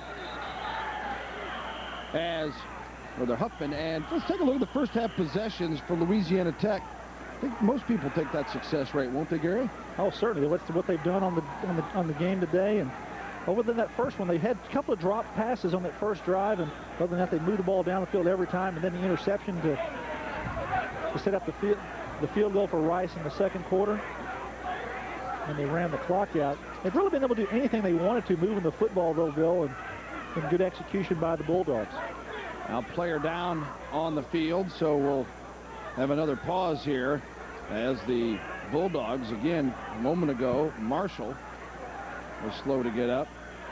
And I think this is Willie Shepard. Let's go down to Kevin Eschenfeld. First of all, Bill, Chris Marshall, he is fine. I looked over at the trainer. He gave me the thumbs up. You know, we talked about Rice and the fact that they wanted to make a statement with this first drive. It was imperative that they put it in and get 6, and they did. Now, conversely, Jack Bicknell, he got in the face of his offensive lineman and his offensive and his backs and said, basically, guys, now it's your turn. Don't let them get back in this football game. And he basically challenged his offense. We'll see if they will meet the challenge back upstairs.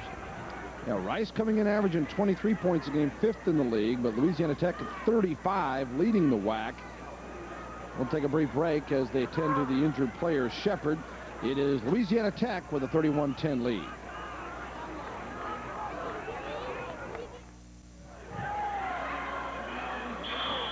Jack Bicknell on the left and Coach Ken Hatfield on the right. Squared off here as Tech sees if they can answer the Rice touchdown to open the second half. It's 1st and 10 at the 28 for the Bulldogs. Smith on the ground, and he takes it to the 30-yard line, picks up 2 before Joe Bob Thompson makes the stop. Well, the defense for the Owls has to respond here as well, Bill. The offense went out there and did their job. Coach Hatfield wants his defensive bunch to slow down this Louisiana Tech offense, who've been able to do just about anything they wanted to today. Well, Rice had a big passing play in its opening drive. Let's see if Tech continues to stay on the ground, or looks like here with 5 wideouts, they'll throw it on a 2nd and 8. Rice bringing on the blitz, and it is incomplete. No time that time for McCowan, and We were talking during the break that Rice defensively has to do something to shake up his tempo. Well, sometimes you're going to have to bring 5, 6 guys, get in the face of McCown and just take the rhythm away from him here. You're going to see Gatlin, number 40, up here. He's going to come on the pressure here, and McCown's going to read it and try to keep the receiver in the seam here. He sees the open receiver. The linebacker is going to try to get underneath, but the ball is just overthrown. Would have had to thread that one very well to get it a completion. Good job that time of pressuring the quarterback. 3rd and 8 from the 30.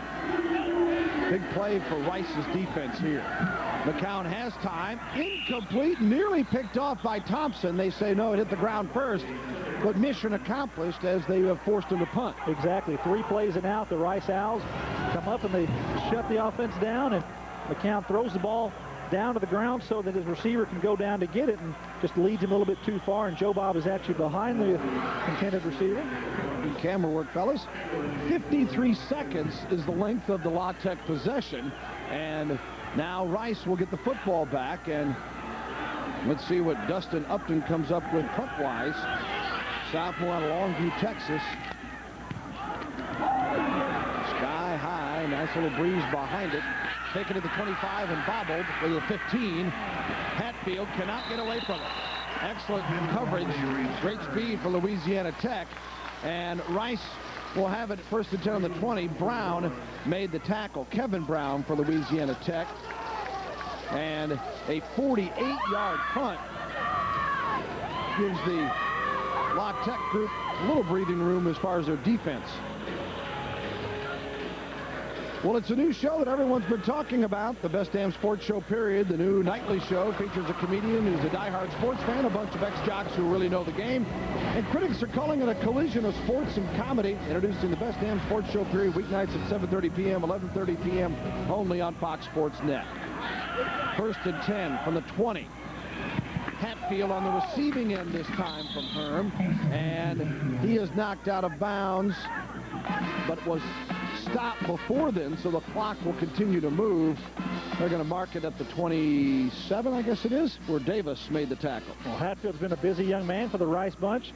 Kick returns, punt returns, and catching the ball out as a wide receiver on that play, Bill. And Hatfield came in with just 4 receptions. He scored the touchdown for Rice last possession. Herm trying to cut it upfield, looking for a hole. Good coverage by the Bulldog defense on a 2nd and 3, though. And leading the way, John Nash and also Jerome Wallace. We're actually going to lose a yard here. Watch the pressure by the defense. Go ahead and make the quarterback come up and commit, and watch him go backwards. The defense doing a good job of solidifying the corner, and they can't allow the pitch. And on the 3rd and 4, smothering defense on Robbie Beck, the fullback. And Leonard, Gray, and Johnson, the threesome in the secondary to make the stop. Ken Hatfield says 4th and 4, got to kick it away. Well, remember in the first period, or excuse me, the second quarter, they went on the 4th down here in the same area. It's a quick little hitter inside. They're on the no-huddle, hurry-up offense, so that's why we missed the play, but good job by the Bulldog defense. Yeah, Beck even bounced it back to the outside. They were still there to recover. And then good field position after the punt by Travis Hale as Simon fair catches it. And Louisiana Tech, after a 39-yard punt, will have possession on its own 37-yard line. We talked about earlier in the game, Bill, the Bulldog defense got a lot of speed out there, and they run to the ball real well, and if they play good assignment-oriented football, which they did in the first half against this Rice Owl bunch, hey, that athleticism that they have goes a long way to make a lot of plays and shut down the offense. This team opened with a victory over SMU, 36-6. That was down I-20 in Shreveport. They had 2 defensive touchdowns in that game to get their WAC season off to a successful start. The completion, no, incomplete. Intended for Simon, hit hard by Hebert, and it'll be 2nd and 10.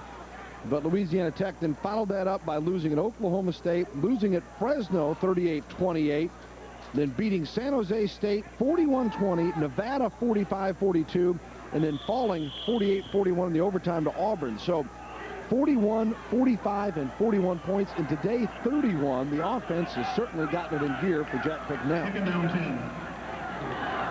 2nd and 10 at the 37. 10:05 to go in the 3rd.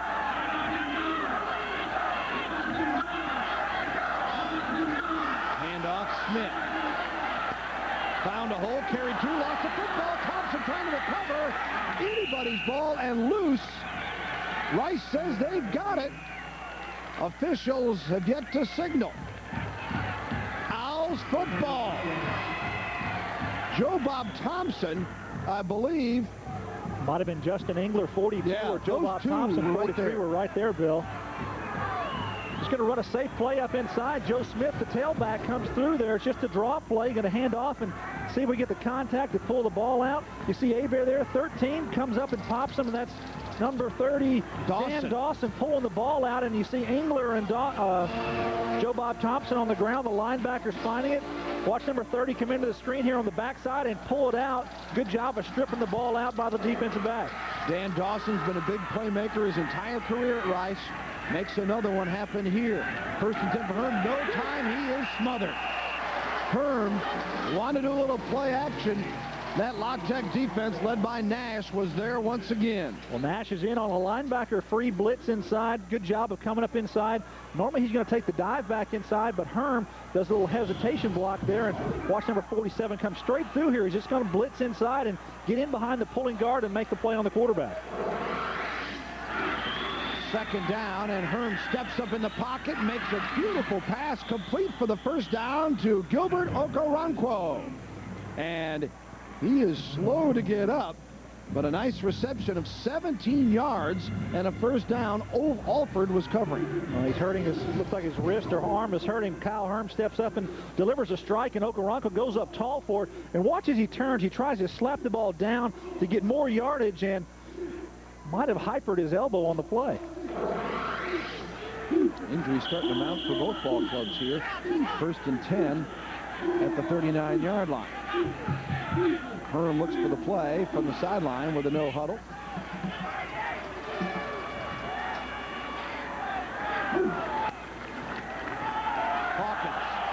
Hawkins to the 30, the 25, and takes a couple with him.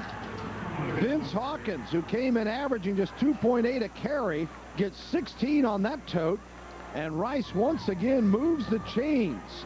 So the Owls had a 3-and-out after their opening possession, where they went, 82 yards, I believe it was, for the touchdown. And then they get it back on the turnover. And now, as you look at Okoronkwo being looked at, it's first and 10 at the 22. Nichols made the tackle the last time. Herm to throw it. Hawkins couldn't hang on. Gray was there. Leonard also covering in the secondary. Well, this is something new for the Rice offense. We've seen them build last year 2 or 3 times on the air and didn't really have a good passing game, but now it looks like they were able to spread things out. They've got depth at wide receiver. They've got some good athletes at the tailback and halfback position, so they're able to move them out and throw the ball pretty effectively. Two teams desperate for a win going at it there. UTEP with the lead over SMU. Herm to throw it in the end zone, and it is nearly complete, but unable to hang on is Booth. Booth covered by Willie Shepard. Well, on the second down and 10, they're going to roll out here with Kyle Herm. He's reading the defense well, but watch Booth, 81, gets behind the defense and makes an adjustment on the ball. The ball is there. He's got it, looks it in, not able to get his hands around the football, and Shepard does a pretty good job of covering and pulling his arms down so he doesn't continue to catch. Yeah, Booth unable to extend the hands. It got him with the pads, and that makes it 3rd and 10 from the 22. Herm in trouble. Fires and complete, and it will be a first down. Now the side judge back on the goal line sees the call, and you're calling a first down here for the Owls. Good job that time by Herm getting outside, getting around the rush of the defense, and then he throws a strike on the sideline. Well, that's not an easy play. You're talking 5'8" Kyle Herm on the roll. The big guy's breathing down his neck and fires it. That's a big-time pass. He got 1 foot in. It was back here. The foot was in. His right foot was in on the inside the white stripe. We'll probably see it here at the end of the play. It's a good grab. As you see the foot right there, I think it's a good call. The official comes in from the backside and makes the call, and it's a correct call. And then a penalty, dead ball foul tacked on after the completion. So that's going to make it 1st and goal to go from the 6-yard line, or the 5-yard line officially, Gary. And Rice a chance to slowly work its way, I say slowly, quickly work its way back in. It's 31-10, 8:31 to go in the third. They can't afford a mistake, though. Herm, the pitch. Hatfield, I believe, dives out of bounds. And Shepard making the tackle on Hawkins. Yeah, Hawkins comes around. He's the tail. He's the pitch back on this play. And Herm does a nice job of getting the pitch out to him. Sometimes down here when you're taking it in, it's a quick, close pitch there and almost brings it in. He hits the corner pylon. They're not going to give him a score, though. He must have stepped out about the 1-yard line here. Take a look at his right foot as he stepped out. That was close there. It looks like he might have gotten to the corner. So it is 2nd and goal from the 1. What a tackle. Wow. Blowing through. Hawkins is nailed at the 5. John Nash, this redshirt freshman, getting a shot because of injuries to Carlin Thomas and Antonio Crow, and he's making the most of it, isn't he? He certainly is. He's done a nice job here from his middle linebacker spot, playing with enthusiasm, firing through there. This is the 2nd time now on a play just like this. The guard pulls, he gets in behind him and tackles the back. Doesn't have a chance to get out of his tracks. So, 3rd and goal for the 5. And clock moving at 7:49. Only 8 on the play clock, and Rice will call a timeout. And that could come back if they do get back into this game to haunt them, as Ken Hatfield will visit about it. We'll take a brief timeout. Don't go away. 7:47 to go. 31-10. Rice knocking on the door again.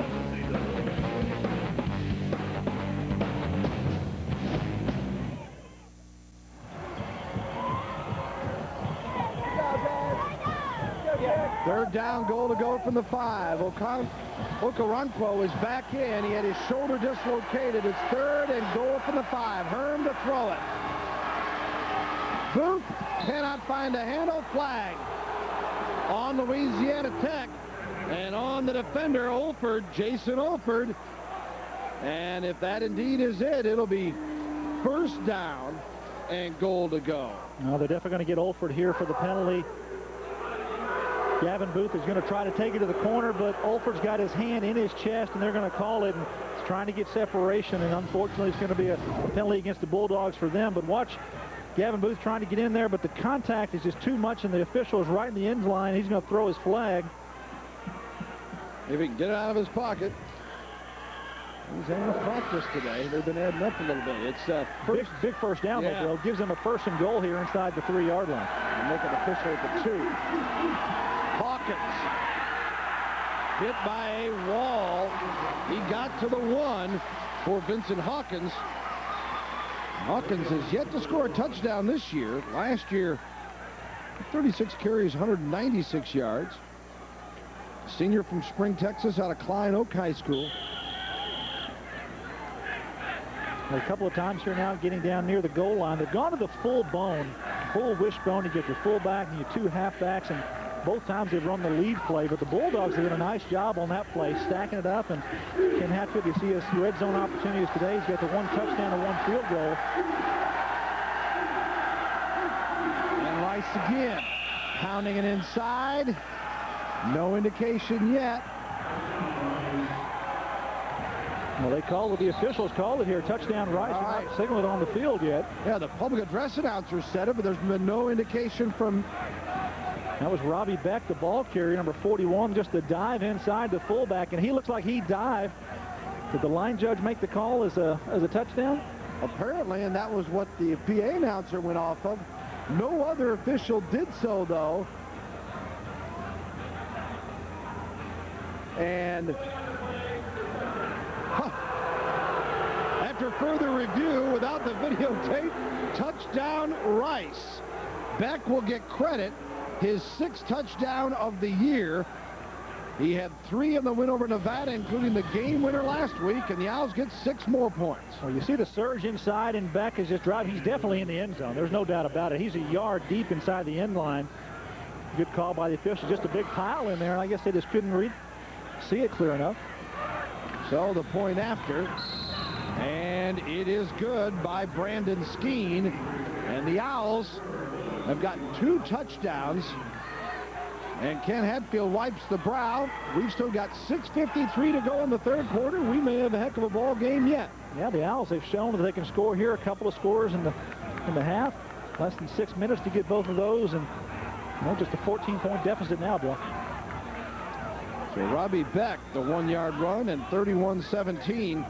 Well, Rice is familiar with close calls, as last week winning in overtime 33-30 against Nevada.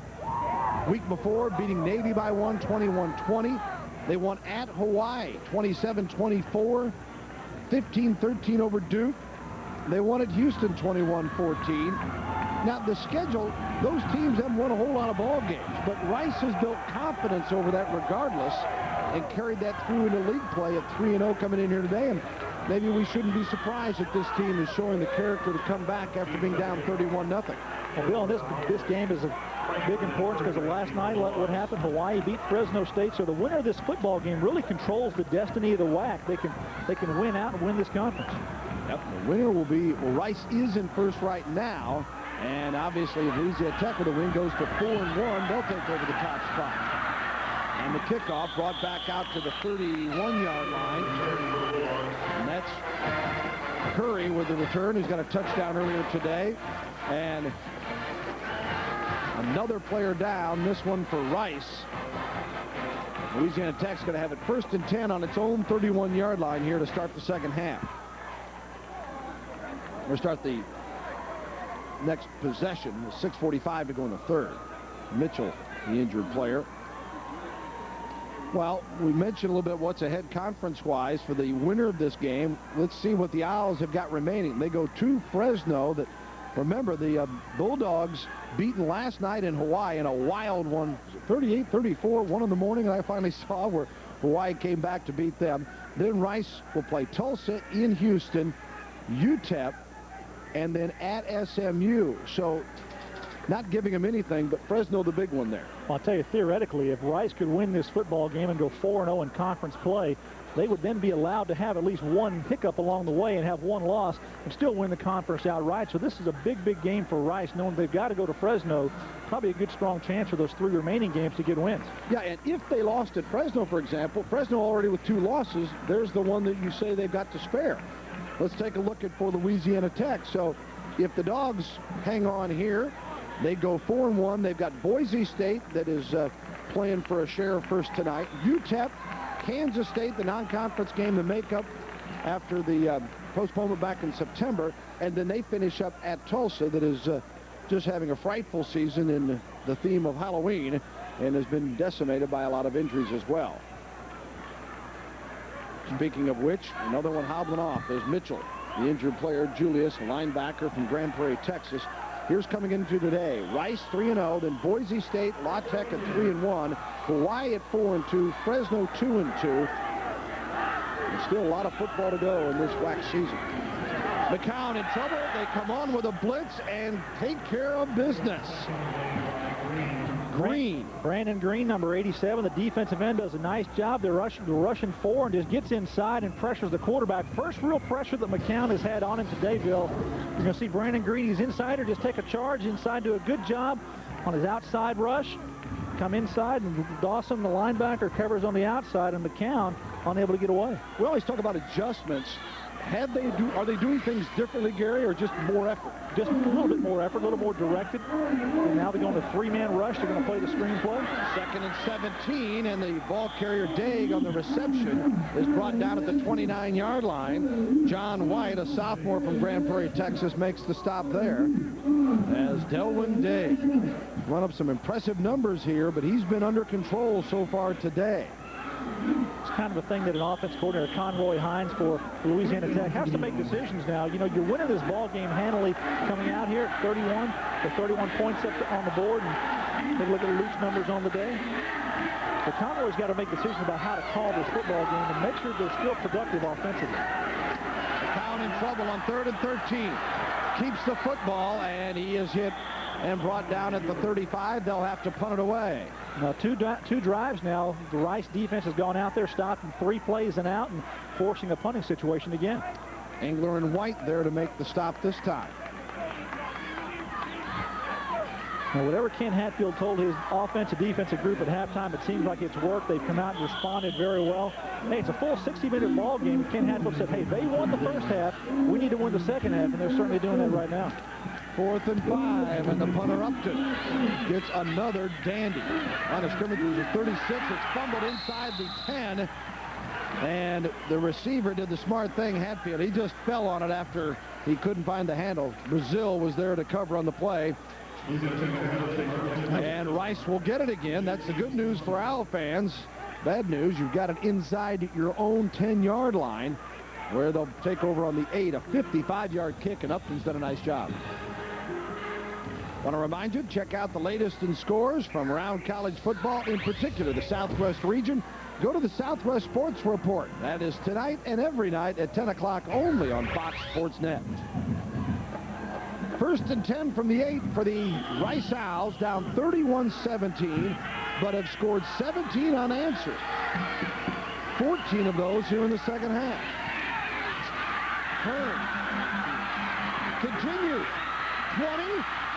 And Kyle Herm, a fantastic run out to the 25-yard line, a 17-yard pickup, and that gets Rice out of the hole. Well, when you're 5'8", 175 pounds, you want to run, and you want to run away from people. Watch his ability here of eluding people, just a quick feet in, out, stop, and start. Kyle Herm just picking up what little blocking he has. Okaranko's out there. Is that Gavin Booth trying to get a block? He actually runs between Booth and the defender and scoots for some more yards. 1st and 10. Hatfield broke one tackle, and then that mother load comes on.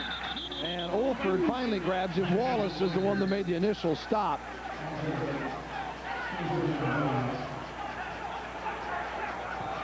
Knocked out of bounds? No. They said forward progress stopped before then, so the clock continues to run with 4:12 to go in the 3rd period. 31-17. Having a loss of 3 yards on the play. Good job by the Bulldog defense of getting back there and making a stop on the play.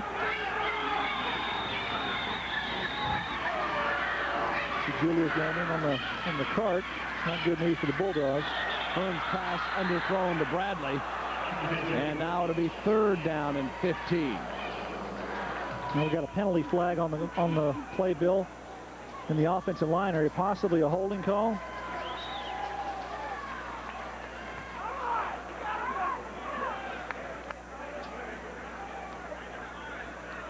Well, as Ken Hatfield looks on, he knows his club.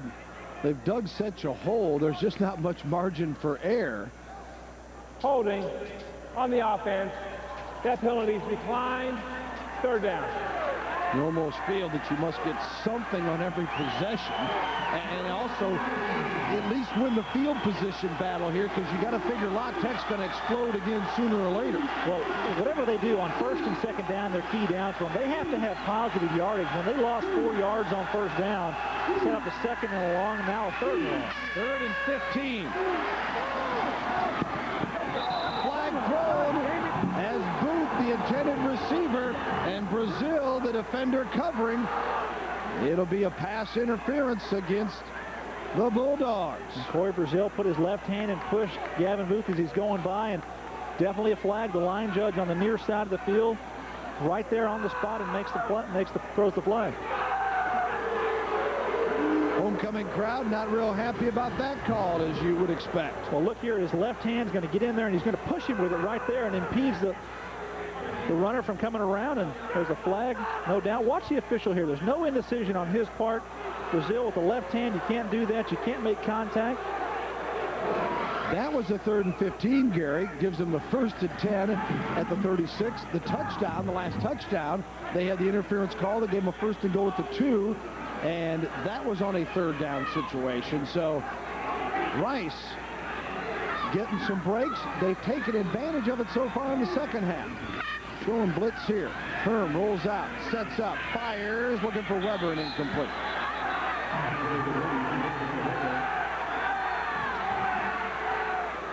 And Matt Weber trying to run the little flag route.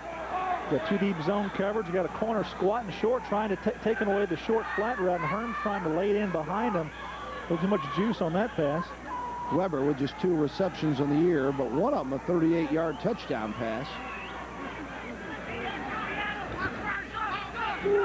2nd and 10, the ball on the 36 now. Rice trailing by 14. Herm sets up the throw again. Going deep, and it is caught on a great great leaping grab by Gavin Booth. Booth, the sophomore from Grand Prairie, Texas, brought down by Willie Shepard, but 23 yards and moved those chains. Well, what allowed Kyle Herman able to throw this football was his offensive protection. Watch the offensive line. Nobody's coming through at all. And look, tell you, Herman is just stepping up. This is just target practice. It is a high pass with Gavin Booth, a tall receiver, goes in front of 3 defenders. That's Shepard, number 20, and Bobby Gray making the stop. Herm fires again on first down, and it is complete at the 33-yard line. Michael Johnson makes the tackle that time on number 26, Leroy Bradley. A little strange here for people to be seeing Rice throwing the football as effectively as they have. Yeah, that's what Ken Hatfield does all the time, is he tweaks this offense, finds different ways to utilize his personnel. 2nd and 2. To the 20-yard line, and Kyle Herm making it happen with his legs as well as his arm, and Rice gets 15 more yards, another first down, and this Louisiana Tech defense is reeling. Olford and Nash make the stop. Well, watch the fake he puts on Michael John Leonard, number 10. He's going to fake and pitch him out, and Leonard continues on. He was right there. He still thinks the back's going to get the ball, but Herm is up underneath, and good job of running the option play. 1st and 10 from the 19, and Beck, the ball carrier, picks up a couple.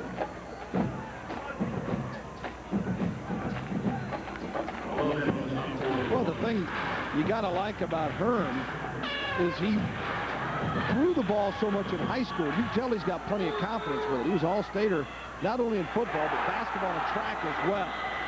This one, Herm is stuffed on the keeper.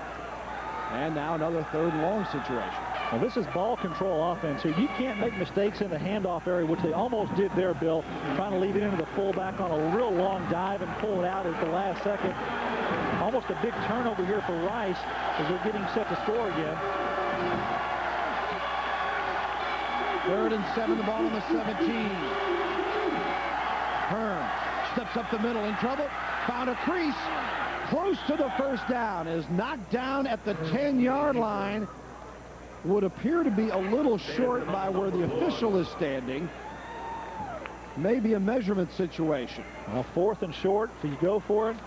Well, you obviously want to score a touchdown here. You're down 2 scores, 2 touchdowns in the ball game at 31-17. Good execution of the quarterback draw. The blocking here, you see Robbie Beck, 41, occupying the linebacker, and Herm, quick feet. We've seen that before. I think Rice is going to bring in their personnel to go here for a short yardage situation, Bill. All right, huge play. Rice, you realize that 3 would carry the momentum, but they're going to keep going with it and go for it. Clock moving and play clock at 3 seconds. Timeout. And in all reality, you would think Rice made a mistake there in not coming up with a decision sooner, simply because they've used 2 timeouts already, and you would think that they're going to need those somewhere down the line in this game. But at this point, they're realizing they didn't have any choice when it finally came down to it. Well, they just did. They procrastinated too long, but I think ultimately they're going to decide to go for it. Their defenses came out, and Ken Hatfield's got to realize, hey, our defense has played well. We've had 2 3-down-and-out series. Hey, if we don't make it here, it's not the end of the world. Our defense can respond again, or we can get the football back. But now he's going to take a calculated risk and go for it on 4th and 1, Bill. All right, let's go down to Kevin Eschenfeld. All right, Bill Land, thanks a lot. You know, when Rice was down 31-3 at halftime, talked to Coach Ken Hatfield, he said, well, we need to win the second half, and we all kind of thought, well, it's nice coach speak. Of course, that's what he's going to say, but, you know, these guys are listening to him, and you see why. Take a look at the all-time active winning list. Joe Paterno gets win number 324 today. Bobby Bowden on his way to 320. Lou Holtz, Jackie Sherrill, and then Ken Hatfield in his 8th year here at Rice. He's been at Air Force, Arkansas, and Clemson. It's his 263rd game to coach on the collegiate level at the head coaching position, and his first ever against Louisiana Tech. They're trying to keep it going here in the second half, guys. All right, I'll tell you what, if they make this comeback complete today, certainly I'd like to know from Coach Hatfield if this is kind of an all-timer out of his 150-plus wins. He's one of the most respected coaches across the country. There's no doubt about that. And then, Gary, they don't get the players set, as running onto the field as they were snapping the ball was Gavin Booth. And that is unacceptable. I don't know how that happened. Booth was sprinting up to the line as the ball was being snapped. Now, whole different deal. He came from the sideline. Maybe he wasn't in the huddle on the sideline. On the offense. I know there's some disappointed coaches on the sideline right now as he comes off.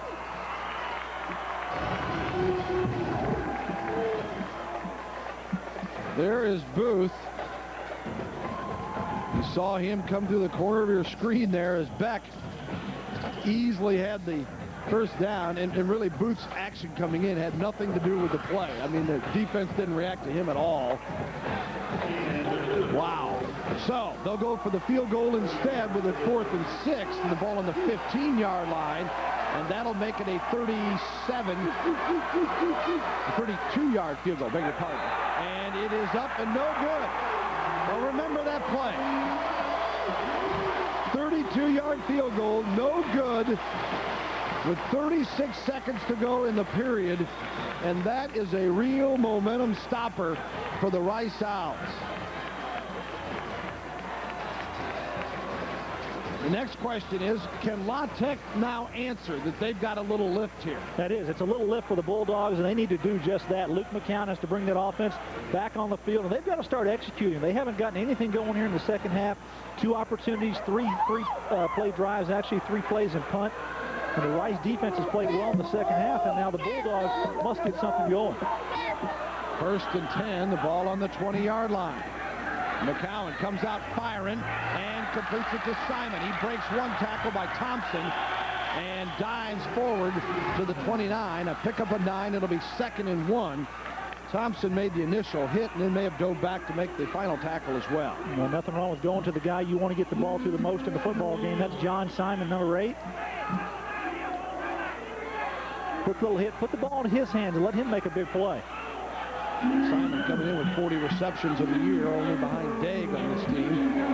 Pittman made the stop finally that time for Rice, and that's the end of the 3rd quarter. It was 31-0 at one point, 31-3 at the half, and now after 3, 31-17. Can Rice complete the comeback? Stay with us on Fox Sports Net to find out.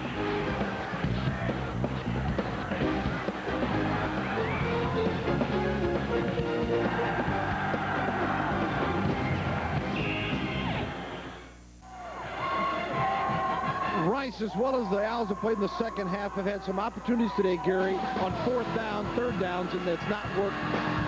Well, the Bulldog defense have done a good job of coming up making plays when they had to on 3rd and 4th long situations, short situations.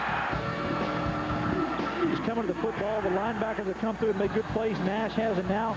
On 4th and short, the chance to make it, and Gavin Booth runs on, and I tell you, to not have a chance to convert that is a big play in this football game. La Tech has answered on a couple of those with scores. Let's see if they do this time. A 2nd and 1 and a loss on the play as Joe Bob Thompson makes the tackle. That's a good tackle for loss by Joe Bob coming in there, and we see the Rice defense is playing well here, Bill, in the second half. And take a look here. Early, Louisiana Tech 31 unanswered points in the first half, and then Rice responds with a field goal and now 2 touchdowns in the second half to get back in this football game. And Herm doing much of it on the ground to answer McCown's throwing from the first half. 3rd and 3 from the 27. Fake to Smith. McCown will keep it. Easy first down and then knocked out of bounds, and fans are going to want a flag, and they get one. There's a crowd call. White makes that tackle as the penalty will be assessed to him as well. Now, Luke McCown does a nice job of the fake here, and then he just cruising to the sidelines. Easily going to make the first down. It looks like he's going to get out of bounds without any problem, but you're going to see here all the defense is going to go this way, but McCown easily comes to the outside. He doesn't look like he's running very hard. That's probably a pretty good hit right on the sideline. We'll take a look here at the defender for Rice. That's a legal hit. There's nothing wrong with that. That's a bad call. You don't know that the back is going to go out of bounds. They're going to pick the flag up, Bill. They hurt us.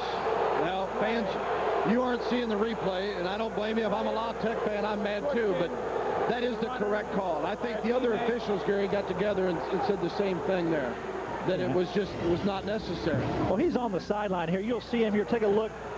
Got holding there on the outside nonetheless, but good contact. Right here is the sideline. He's not out of bounds.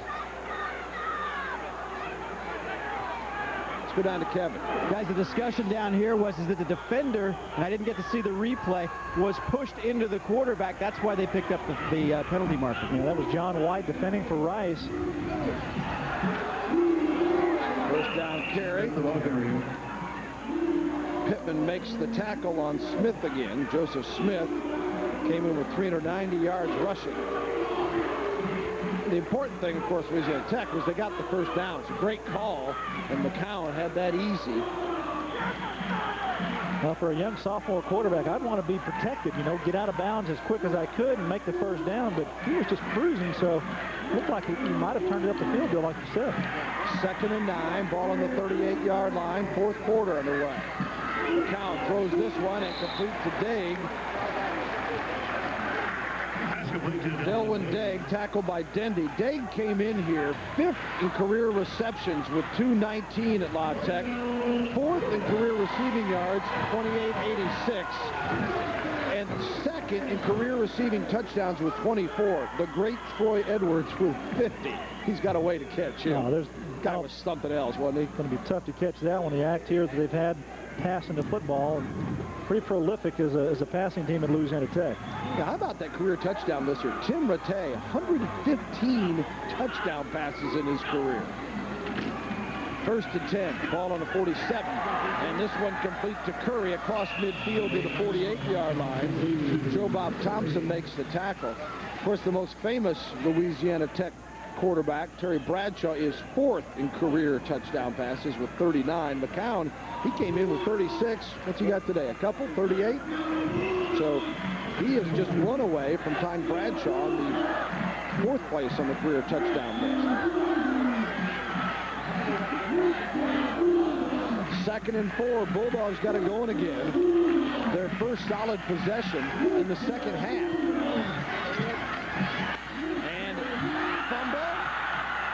Rice recovers. Oh, my goodness.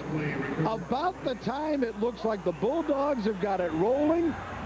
Nice pass completion, but another turnover. That has been the story of the Rice Owls this season, and it is becoming that in the second half. Brown recovered the fumble. Larry Brown, take another look. Well, when you want to turn a football game around, you got to have contact, put your hand on it. Joe Bob Thompson, number 43, comes in and knocks the ball out. Then the defenders, they see it, they're going to pull it in. That's Brown picking it up, and good job by the Rice Owls of making a play on defense when they have to turn the thing around. See if Rice can answer now. 1st and 10 from the 44. Flag is thrown. Just don't tell me it's Booth again. False start on the offense. 5 yards remain. First down. Well, and Gary, you made the point earlier, particularly for Rice. They've got to get something positive on first down. They're not like Louisiana Tech where it's 2nd and 13, no big deal. That's right. You know, that offense is not designed to go.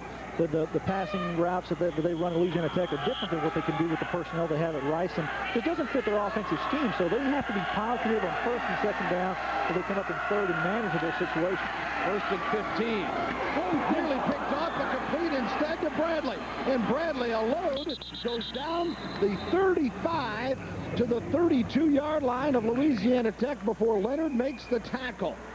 And Rice moving it again. 24 yards on the pass play from Herm to Bradley. Quincy Davis is also there covering. Well, Quincy Davis is going to go for the pick here. He's going to come in front, and when he does that, he's going to allow Bradley to get to the outside. When you're a defensive back, when you come up and you try to make a play like that, you've got to do one thing. You've either got to get the ball and make the play, or you've got to make the tackle, and he didn't either. Herm on 1st and 10 from the 32, going deep in the end zone, and it is incomplete. A battle going on as Davis was covering against Gary.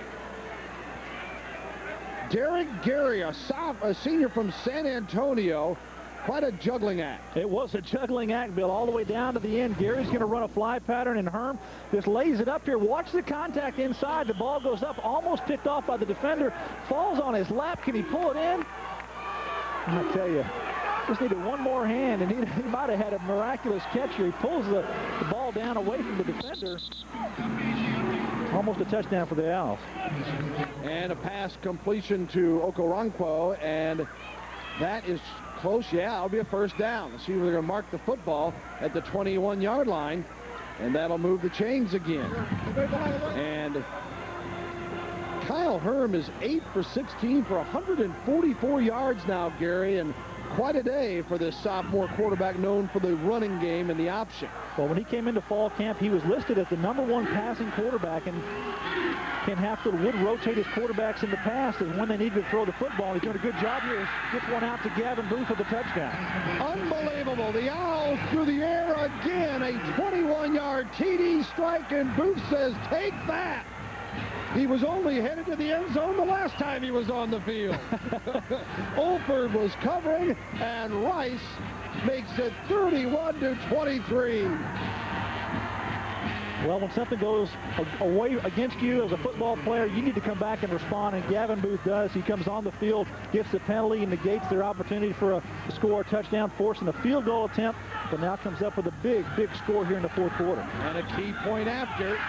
Looked like La Tech jumped off, and the kick was good.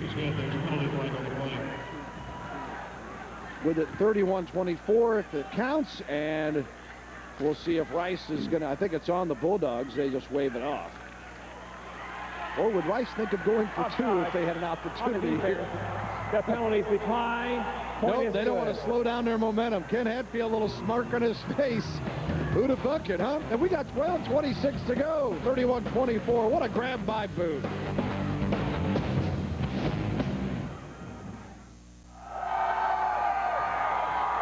Welcome back. 31-24 on this great grab by Booth from Herm. Kyle Herm throws a strike outside to Booth, makes a good jumping catch, and that's redemption for the young man.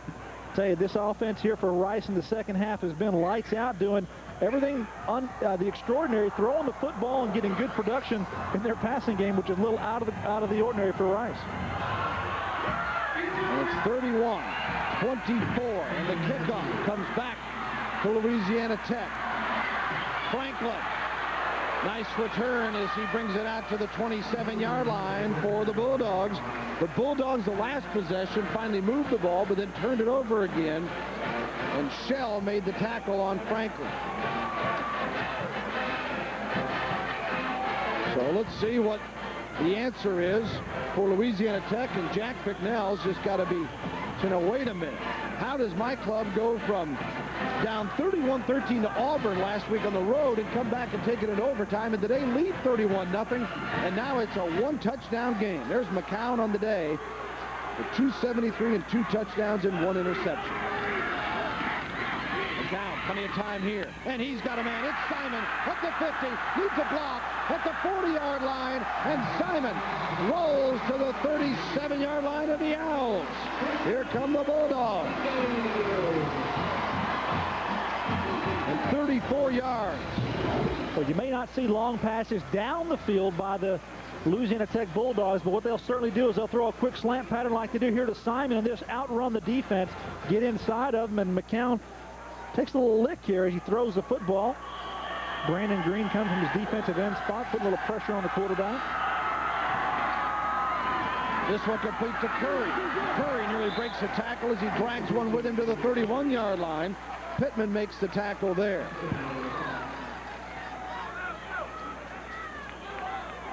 Well, they've answered back here. The Louisiana Tech Bulldogs have. They've done a good job of coming out now, and a couple of big pass plays to get some momentum back on their side of the field, Bill.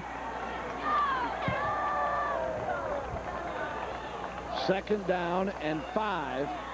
Yeah, this was similar, not as big gain as last time, or bigger gains than last time, but similar situation last possession where they coughed it up. Second and 5 in the 32. Play action. McCown in trouble now. Comes out of the pocket and fires it into row 1. Stops the clock with 11:13 remaining. That may be the most amazing thing to me. It's 31-24, and Rice is looking with 11 minutes to go. Look at this by half. Rice with 104 in the first half, 259 barely into the fourth quarter, and Louisiana Tech on target for a 580-yard day with 99 yards in the second half. Well, we still got 12 minutes left of football, 11 minutes left to go here, Bill. Well, we thought we'd have an offensive show. We just didn't think it would come quite the way we've had it presented to us.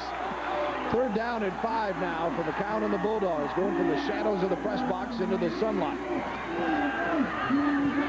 Complete to Simon, leaning for the first down, and that ball being stretched out may have been the difference.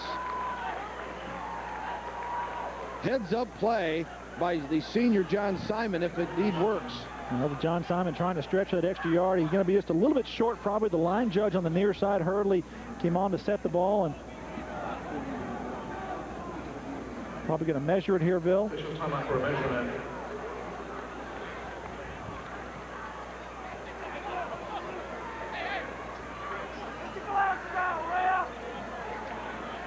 So the measurement.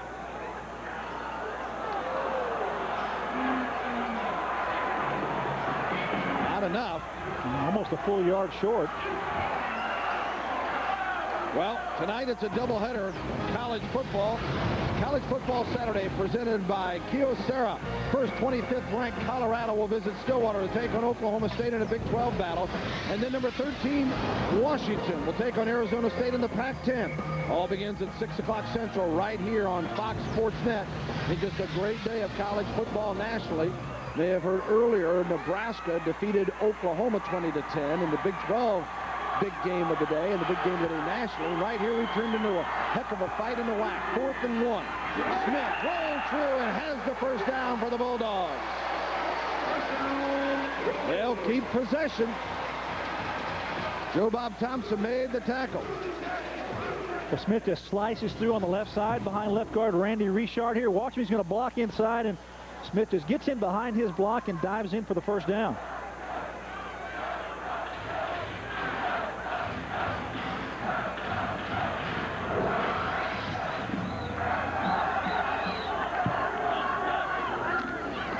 First and 10. McCowan with a keeper. 20, 15, 12, touchdown! Yes! Bulldogs score! McCowan with some nifty running of his own. 25 yards in the TD. Well, it's the same play, Bill, they ran earlier to get the first down, and McCown got hit on the sideline, if you recall. Watch the blocking outside. You see Gatlin here coming around, can't make the play. So Nabula from his linebacker spot can't get there, and Jason Hebert from his free safety spot just a step too late. 25-yard touchdown run by Luke McCowan, and his 3rd run of the year for a score. Point after by Scobie is good. Louisiana Tech gets its first touchdown or first points in the second half. And it's back up to a 14-point margin. McCowan makes it 38-24.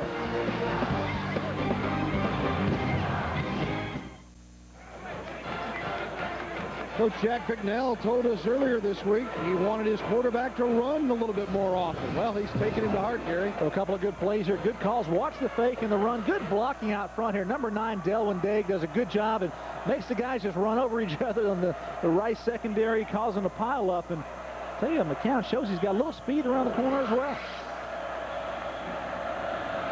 So Louisiana Tech will kick it off here.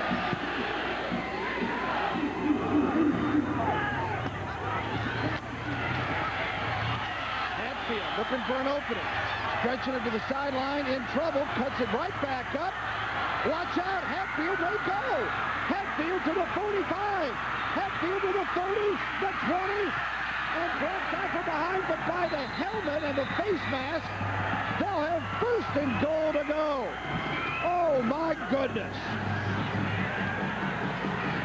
Clint Hatfield has just played a tremendous game here today, Bill. He has done a lot in the backfield as a receiver. Now in the kicking game, this is a big-time return. You think he's going to go left, you think he's going to go right, but no, he's going to go back this other way. Thought they were going to pull him down, pulled his jersey out, and almost pulled him to the ground, but he just spun out of there. And at the end of the play, a face mask penalty to top it off. Personal foul, face mask on the kicking team, half the distance, automatic first down. Yep, you heard it right. It'll be 1st and goal. A 65-yard return by Clint Hatfield. Take a look here at the action, and he's just run at the end of the play. Clint Halpern, he's about to run out of gas. I think that's the problem, and he gets caught from behind.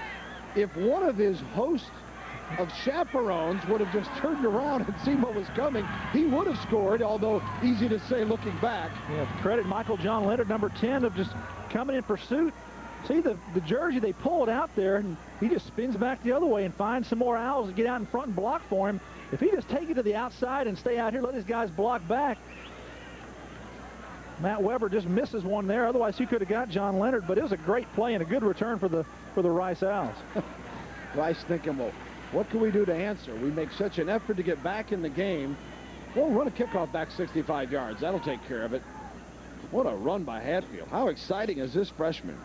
Our viewers in the Houston area, you better get out to Rice Stadium. This is a football team that is the most fun to watch that I've seen on the Rice Fund in a long time. And another player being helped off the field as that was back on inside the 30-yard line. That's Thad Love, I believe, Bill. Thadrick Love, who is from Lancaster, Texas. He's 6 foot 199, a sophomore out of the Dallas-Fort Worth area, and he is helped off. And now Rice will have first and goal from the 4-yard line. The left knee that is hurt on Love. The one thing Coach Hatfield has, he's got a bunch of players in his Rice football team that say, you know, we won't quit. And that's something he has to like as a football coach. Herm hands it off to Beck. He rolls. Did he cross the plane? He was right there at the goal line. Looked like he would not be denied. Give the Tech defender some credit to come up and make the stop and leave him a little bit short. Nash and Johnson were there. Well, I thought someone jumped in the neutral zone. You see the secondary come up, and he Bulldogs right there at the line. Next opportunity, touchdown Owls, just like that. 65-yard return, little penalty, 2 carries, and Beck into the end zone. The 1-yard run by Robbie Beck, and Rice makes it 38-30, and pending the point after, be back within 7.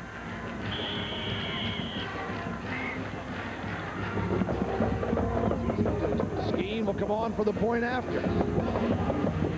This took, let's see, the other score, the La Tech scores with 10-11 to go.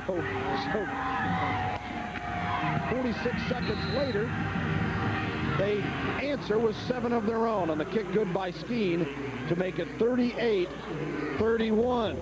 Do I need you to tell you to stick around? I don't think so. We'll be back.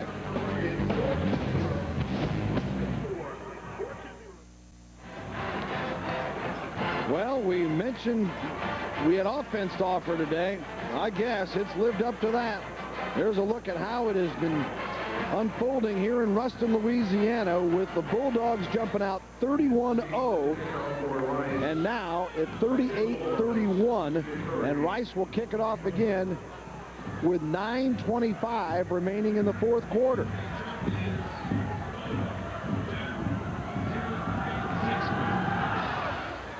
Skeen's boot. Brought out. 1 yard deep by Franklin. 20.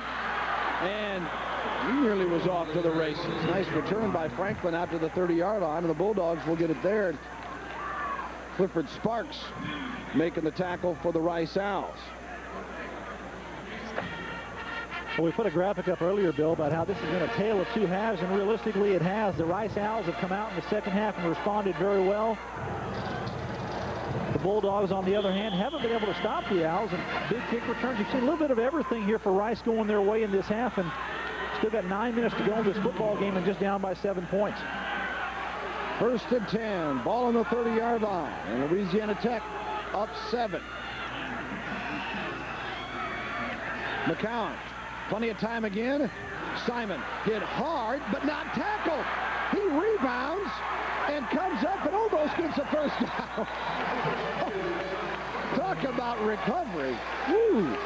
Well, Rashard Pittman, number 47, the linebacker, is going to come up and hit John Simon and just kind of block tackle him, try to get him to the ground. Take a look here. McCown delivers to him, and 47, watch him pop him, get him there. But he just good balance, spins around, going to come around to the backside and get a pretty good play for the Bulldogs. The coaches always tell them, defensive players, wrap up when you make the tackle. Make sure you get them down. 2nd and 2 after the 8-yard pickup. And Smith with a flag thrown would appear to have the first down, but I think we're going to have holding against the Bulldogs as Smith took the ball to the 43-yard line. Well, you got 84, the tight end, Caps. He's on the left side, and I think he's got a good bit of jersey on. Rashard Pittman, the linebacker, on this near side. Holding on the offense, 10 yards, previous spot. That's a big penalty here because Louisiana Tech had turned almost a big hit tackle into a 2nd and 1. Caps, the tight end's coming off and just trying to win the corner. You're just getting outside and get some jersey, and it happens to the tight end quite a bit. And the official, the back judge, actually is right there. He watches the tight end play and throws the penalty. 2nd and 11. The ball on the 29 now for McCown and the Dogs.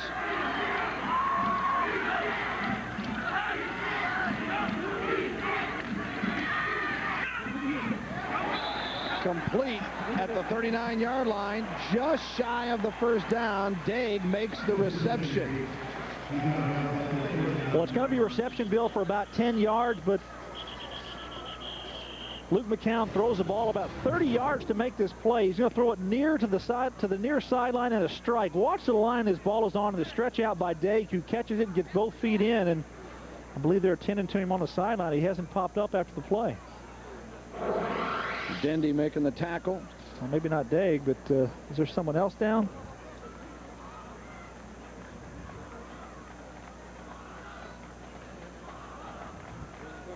Well, Daig slid out of bounds. Take a look here at the end of the play. Watch number 9 slide out of bounds, and we'll see what happened. There's a ball boy there. Oh, the whack. He's got the whack jacket on. The white jacket. He's upended.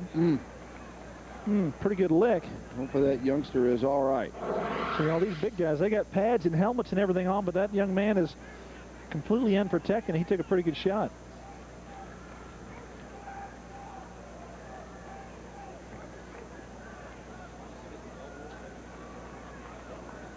You know, that's good news right there. Yeah, just kind of a reminder, too, to some of the folks that sometimes you feel fortunate to get a sideline pass, Gary, and if you aren't paying attention, I mean on any play and every play, you never know. And even though that youngster saw him coming, he still couldn't avoid the collision. That just reminded you do have it on the sidelines, folks. You better back off. Let's go down to Kevin real quick. No, guys, I'm basically going to say exactly what you just did. You guys have been down here before. You know, those kids have a job to do. I know, like me, if I see the play coming anywhere close to me, I'd get the heck out of the way. I'd rather have somebody laugh at me than get run over by a guy that's not paying attention to me. You really do have to keep your head on a swivel down here.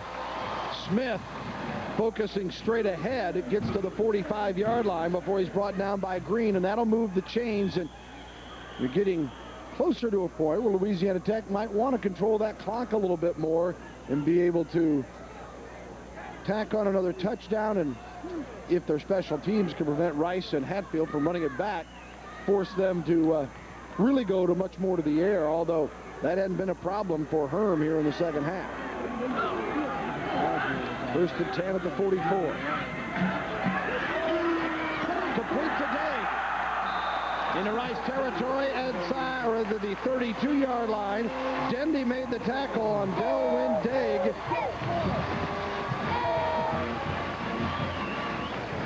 "24 yards on the pickup." Daig's having a fine afternoon. Good receiver. He's their go-to guy now, Bill, and they're going to get it to him as much as they can. The quick slim post again, and a second time he's made that big catch over the middle. 8 catches, 123 yards now for Delwyn Daig. And it's 1st and 10 at the 31, more importantly for the Bulldogs. Smith, the fake. McCowan keeps. Dances right by one defender and then leans to the 20. He's got a first down.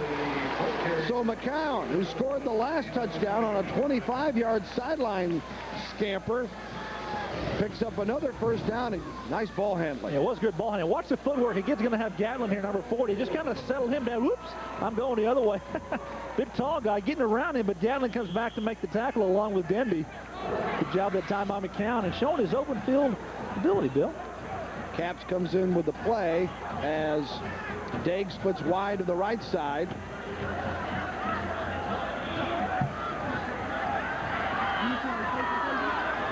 1st and 10, ball on the 20. McCown with 3 on the play clock, better snap it. Calls the timeout. Timeout, Louisiana Tech with 6:51 remaining in the football game. Or I should say in regulation today, 38-31. You never know with this game going on the way it's going right now. And you know, Rice at this point has just got to be thinking, if we could just have a possession where we have a chance to tie or take the lead. Well, they need to stop them here. We'll have it for you in a moment. A first down call. Smith gets the football and is stopped at the 20-yard line. Got a yard, I guess it was. Yeah, they make it 2nd down and 9, and Sabula made the tackle that time. There's a look at Nick. Coming into a football game, the Louisiana Tech Bulldogs offensively, Bill, Conroy Hines, their offense coordinator, told me, said they'd like to throw the ball probably 65% of the time and throw at the remainder and run at the remainder. But now's the time of the football game where you want to run the clock, you want to get yardage and take that just the other way, but they still throw the football 1st and 2nd down, even when they're ahead in the ball game, and sometimes that can create some problems, but they've been effective here in the last couple of drives. 2nd and 9 from the 19. McCown dancing, looking, in trouble. Ran into his own man, and he is sacked at the 31, maybe 32-yard line, where Green made the tackle on Luke McCown. And that's a big play because it's going to knock them back if they're going to attempt a field goal here on possibly even a 4th down. It brings up a 3rd down. Good coverage. Watch, you're going to have umbrella coverage here. It's zone coverage, actually. The linebackers are just dropping underneath, and you see the zone coverage underneath there, and quarterback can't find anybody. Good job by the defenders of coming in there and just continuing on the play. The point I'm talking about, though, is here on 3rd down, it's a 3rd and long, 3rd and nearly 20, and it'll be a 45, 46-yard field goal if they don't get anything else. Daig with the reception, and it will be a long field goal attempt. They're going to mark it at the 25-yard line, so you're looking at about a 42, 43-yard field goal. Now, Scobie's hit it from 48 as his long this year. He also hit a 51-yarder against Miami last year. There is virtually no wind on the flagpole, although at the top of the stadium still breezing, what would you think, a little bit of a crosswind, or at least additive some. He sets up for the 42-yarder. Big play. Not going to get there. And he misses on the 42-yarder, and Rice holds. And that will give the Owls possession on the 25-yard line. 4:39 to go. Down a touchdown. Look at Ken Hatfield over there saying, well, guys, what I tell you, here's what you wanted, wasn't it? All you got to do is go score. Well, I credit Ken Hatfield because he has really opened up that offensive playbook this year. He's put in the no huddle. He's put in the shotgun offense, able to work that effectively. He's expanded and gotten more depth at his wide receiver position, so it allows him to throw. So overall, they've done a good job with their package, and coming out here in the second half, been able to score some points. Want to remind you that tonight it's a doubleheader on college football presented by Kyocera, Colorado versus Oklahoma State, and then Washington takes on Arizona State, all on Fox Sports Net. Starts at 6 o'clock Central as Rice comes out on 1st down, and Herm in the second half, 9 of 14, 164 yards in the touchdown in the air, after 0 of 3, no yards passing in the first half, Gary. Incredible. Best passing day for Rice in better than 2 years. This one deflected on a 2nd down and 10, and the La Tech defense with Avance pawing away at it. Junior out of Mesquite, Dallas area. And now 3rd and 10 facing the Owls. Well, Kyle Herm is short now. You're going to have to remember that. His best chance to throw the football is probably to roll out. Get away from the defenders who are rushing inside of him at 5'8". Not a big guy back there to be able to look over that offensive line. Good look at what coming right at him now. Herm on 3rd and 10. Going deep. Got a man. It is complete. And Okoronkwo again with a big reception. Amazing. At the 35-yard line of Louisiana Tech, a 40-yard pass play. Good job by Okoronkwo getting behind the defense That's Willie Shepard on the outside, number 20, and Kyle Herm just lays it out there for him. He's about a good step and a half behind the defender. Michael John Leonard coming over, making the tackle out of bounds. Big play by Rice. Okoronkwo sets him up, 1st and 10 at the 35 of the Bulldogs. Bradley on the opposite, chase it to the corner, fortunate to get back to the line of scrimmage, and that was about it. Well, I don't fault them to try to run the ball, try to get something positive on 1st and 2nd down. But the timing on that pitch, it hasn't been real crisp all day, and the defense for the Bulldogs have done a nice job of stringing the play out on the option and making good plays in the backfield often, but sometimes on the sideline like that play.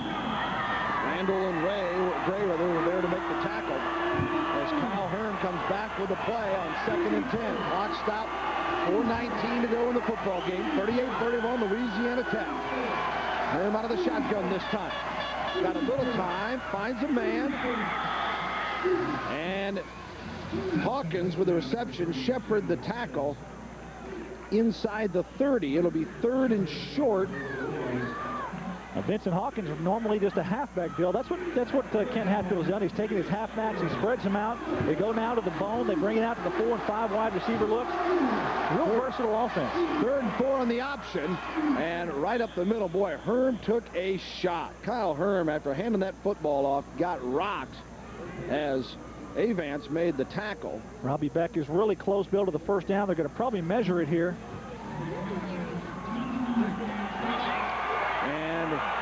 Ken Hatfield will be ready to make the call because he's only got 1 timeout remaining. Now, the clock is not the problem here. It's the 4th down. They've got to get a 1st down here to continue this drive, and going to get up there and try to punch it out for the 1st down.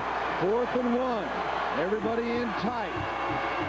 Beck got the 1st down as he leans across that left side. That'll move the chains. Gray made the tackle at the 28-yard line. They'll respot the ball and start the clock again with 3:13 right now. Well, the offensive line, pretty good surge. They do a lot of scramble blocks on the offensive line there for their normal option running attack, and no different in short yardage. Do a good job getting into the legs of the defenders, but they enables Beck for the 1st down. Herm going deep, 4-6 in the end zone. He caught it! Touchdown Owls! Who else? Booth! Gavin Booth!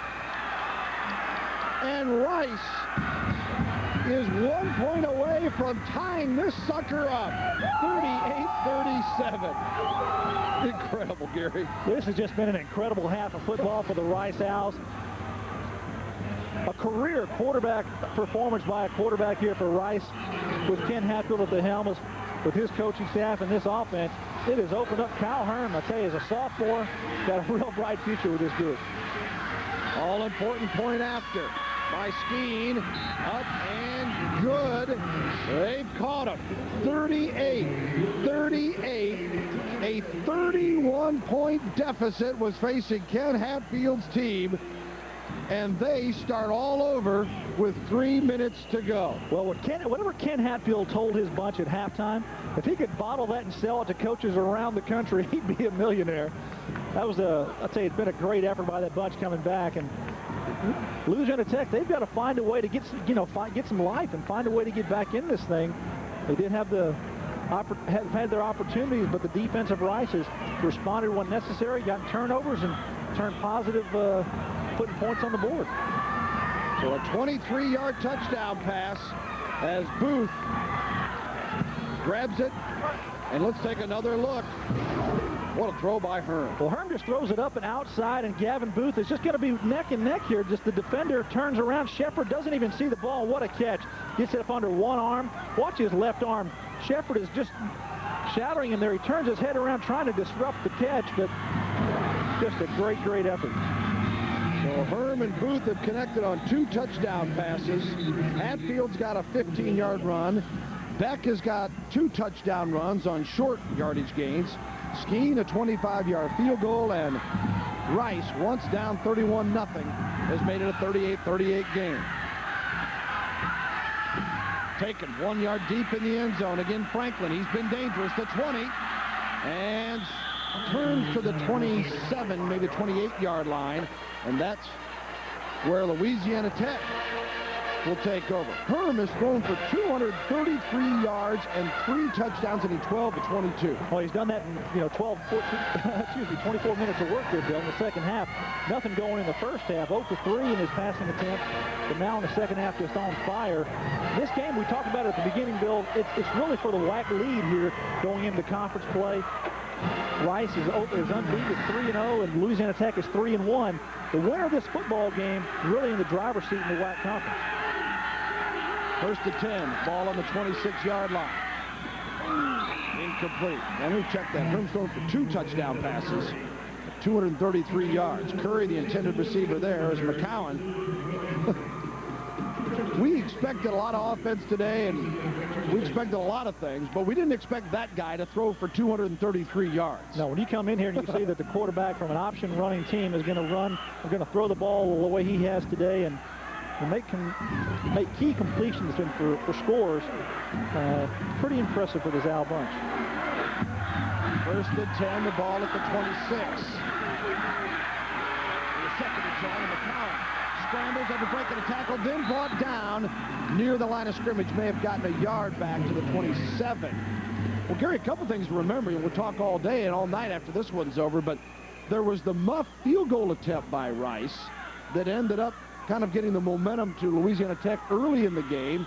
And there also was the 4th down on inside their own 20 where they went for it down 24-0, that they didn't get it, and it was an easy touchdown for La Tech. That's easy to look back, but all the more reason to be amazed at the comeback of Rice. 3rd and 11 to the 26. McCown in trouble, and he is sacked back inside the 15. Brandon Green, who's had a huge game for this Owl defense, and Louisiana Tech's going to have to kick it away, or you would think so, with 1:50 remaining. Well, Brandon Green does a nice job of rushing the quarterback on that play and getting the sack. The play previously where Lastly makes the sack, the line of scrimmage, Brandon Green was the cause of that as well, causing him to run out of the pocket. Brandon Green has been the one sole guy for the Al defensive line, defensive front. He's put a lot of pressure on the quarterback today. He gets a big sack here late in the 4th quarter. All right, we're going to take you back, folks, if you haven't caught us. 31-3 La Tech at the half. Kevin Eschenfelder visited with Coach Hatfield moments before the kickoff. His team down 28. All right, thank you, Bill. Here with head coach Ken Hatfield. What's the message at halftime? Obviously, you're down 31-3. How do you keep these guys up? The biggest thing I told them, they won the first half. We need to win the second half. Biggest thing we're doing, we're not executing our option like we got to. We got to throw the ball and complete passes when they're open. We didn't. They did a great job. They made some big catches, 3rd down long conversions, and we gotta score on the first drive. We'll win this game. Well, they did that, Bill. They scored. Look at the total yards as we're over the 900 mark combined of total offense. And Louisiana Tech putting inside its own 5-yard line. Upton, a low kick, takes a Tech roll, though. Just the same, Rice will have good field position at the 40-yard line. So Upton, ball marked on the 15, gets a 45-yard punt. And Coach Jack Bicknell telling his club, hey, no quit now, fellas. The defense must answer, as Rice looking to take it in and win it in regulation. Well, Bill, they've got 1:41 left on the clock here in the 4th quarter. Plenty of time to get down the field, but they have no timeouts left. So if they're going to execute and get down the field, throwing the ball or running the ball, they're going to have to be very efficient on the clock and watch every one of those ticks as it comes down and possibly get into a field goal range for their kicker. Unbelievable, folks. Louisiana Tech fans are just stunned. Now they try to get up and help their defense. 1st and 10 from the 40. Herm not wasted time, and it's complete at the 45 of Louisiana Tech. He goes to Gavin Booth, who's just become an absolute receiving star today. Shepard makes the tackle. Booth, 9 receptions for 116 for the year coming in here. Now, don't forget, Southwest Football Saturday with John Radigan and Spike Dykes coming up immediately following this game. I don't know if Spike's seen anything quite like this in his days. 1st and 10 at the 44. Herm in trouble, throws it away, intended for Booth again. It's a smart play by Herm, coming around the corner, eluding the rush, and then throwing it out of bounds. One thing a young quarterback you don't want to do here is you don't want to force something in there and give the team an opportunity to take the ball down the other way with an interception or some type of a turnover. You got good field position here. You got plenty of plays left here. Second down, enough time on the clock. Booth, 5 receptions, 83 yards and 2 touchdowns today. 2nd and 10. Herm, complete at the 38-yard line. Yeah, and remember here, Rice not needing the touchdown, just needing the field goal here with 1:08 to go. And Olford making the tackle on that play. It's a big 3rd down and 4 at the 39. It would be a 56-yard field goal from here. They need more yards. Herm in trouble. Unloads it, nearly picked off. It is complete at the 35-yard line, and that's close to a 1st down. And that's going to be about a foot short of the 1st down. The clock is still running. He's in bounds. Rice is going to come up to the line of scrimmage. Okoronkwo, I don't know how he came up with it. 4th down and 1. Going for it. Herm got the 1st down on the quarterback keeper. And importantly in college football, the clock stops on the 1st down. They'll have a chance to get back and set the play again. And Gary, I think what helped them there is they wasted no time making a decision or what they were going to call. I don't think La Tech really got a chance to dig in against them. And now they're back to the gun offense. Nichols and Leonard made the stop. 1st and 10 at the 34. Herm to throw it again. Going for the 6. And just missing, connecting this time with Okoronkwo. He was double covered back there. Leonard leading the way, and also Olford. Good job that time by Michael John Leonard coming over from the safety spot and giving some help on Gavin Booth this time. Throw it down the field. He's made a couple of big catches already. Well, a few weeks ago, we had an overtimer here on Fox Sports Net with the WAC game in Dallas, SMU and Hawaii, 38-31. Hawaii won that one. We may be headed for more OT here. 18 seconds to go. 34-yard line is the line of scrimmage. So add 17, it's a 51-yard field goal attempt. They want to get out of bounds here. And they do. Weber makes the reception and takes it to the 26-yard line. That'd make it a 43-yarder. Olford is there to make the tackle. They're going to mark it at the 25, it appears. Close to a 1st down, but 14 seconds to go. Tech is out of timeouts. Well, it's 2, I beg your pardon. And Rice calls its final. Oh, Louisiana Tech, I beg your pardon, calls a timeout. Yeah, going to get set here as Brandon Skeen's going to come on and try a field goal. Bill, looks like about 42 yards or so with 14 seconds to go here in the game. Say this would be one heck of a turnaround and comeback victory for the Owls. So the Owls are out of timeouts. 1 remaining for Louisiana Tech and 14 seconds to go. And a 3rd down, and we're saying 2, but as you look at the chains in the spot, it looks a little less than that. Well, and actually, if there's going to be any wind, you see there's a little bit of wind that's blowing across from our left to right across the field, and it's going to be helping the kicker on this field goal attempt. Jack McDowell, nothing he can do right now. It's in the hands of the players on the field, and this kick could possibly win the football game for the Owls, or maybe have a chance at overtime if he doesn't make the kick. Brandon Skeen, a 31-yarder, his longest coming in here today. He hit a 47-yard field goal last year on his only attempt. Sophomore from California. Quickly down to Kevin. Guys, this is the strongest the wind's blown today, and it will be at Skeen's back. So it's going to be a 42-yard field goal attempt. 42 yards with 14 seconds to go that would virtually give the Owls the win, barring a miracle from Louisiana Tech. Good snap, good hold. Somebody got a piece of it, deflected. And Louisiana Tech, that could not hold all second half, came up when they needed to. Ken Hatfield's reaction pretty well tells the Rice story. Yeah, but he needs to be clapping his hands. He's getting his team going again. You don't put your head down as a head coach to do it in that situation. His team has come back. Hey, it's one play in a football game. Hey, you're going to have to get ready to go in an overtime period. So maybe he's just reflecting on what he needs to do to come back. And Skeen, I don't know if he tried to drive the ball or if it was somebody actually comes through there and gets the kick. Take a look here at Skeen as he kicks the ball. It's actually on this near side. Is that 18? making a block, or was it blocked in the middle? I couldn't tell. Coach Hatfield looking on. Olford and Nash may have been those that came closest to getting a touch on it. Well, they come back to letting the clock expire as Louisiana Tech just downs the ball and will take their chances with the overtime. Who'd have thought this, huh? Well, we've only been here, let's see, about 3 hours and 45 minutes. We might as well go a little OT. Stick around. 38-38. We're back with overtime in Ruston. 8-all in Ruston, Louisiana. WAC football going to overtime, and they're having the coin toss now as Jack Bignell and Ken Hatfield look on. And remember, in the overtime, both teams get a possession. And we're just checking to see who's won the toss, because normally the team that wins the toss defers on the possession. Now, each team gets possession, the opponent's 25-yard line.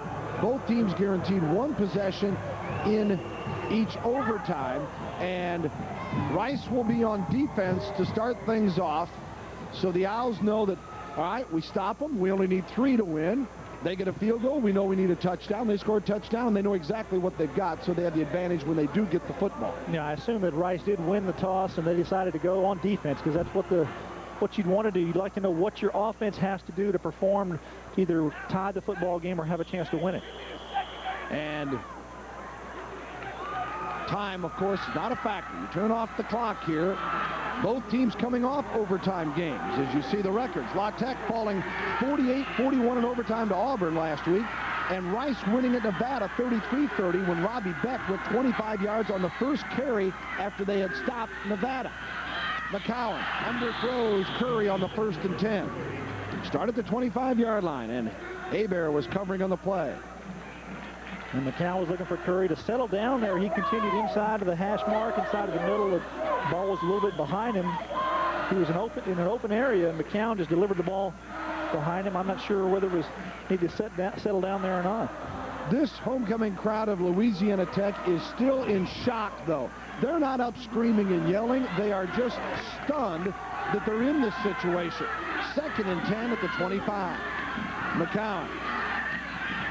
Complete inside the 15 for the first, or the 20 inside for the first down to the 13 or 12-yard line, and Dendy made the tackle on Delwyn Daig. Yeah, Delwyn Daig does a nice job of running a good route, and McCown delivers throwing back here. You got a little bit of sun on the field. It's on the far corner of the field, and the stadium here is shading most of the field now, as you see it. Rice down 31-0. And we're in overtime now, 38-all. The 1st and 10 at the 12. Smith takes it forward. And they're, of course, in a chip shot field goal range now, but Coach Bicknell and the Bulldogs wanting the 6.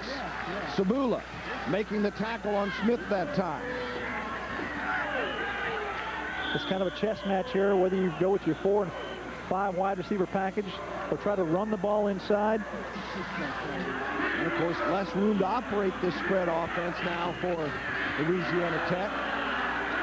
2nd down and 6. The ball on the 8-yard line. They can get a first down without scoring. McCowan going to run it again. He's already scored 1 touchdown today.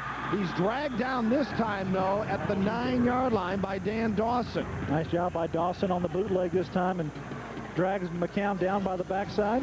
McCowan, in fact, has the only touchdown, the only points for Louisiana Tech in this half. Well, they've had this place to success 2 or 3 times now, but Dawson does a nice job not having to commit inside and comes around the corner and makes a play. 3rd down and 6. At the 8-yard line.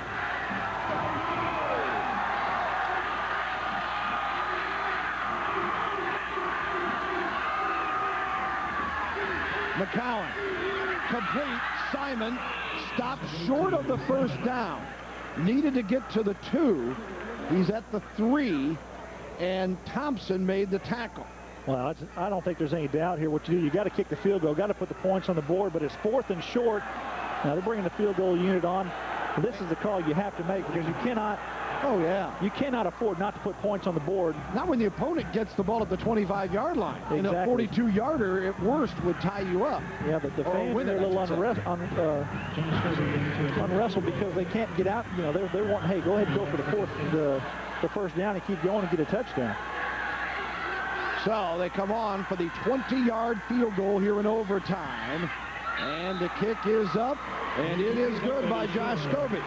So Scobie, 20-yard field goal in the extra session.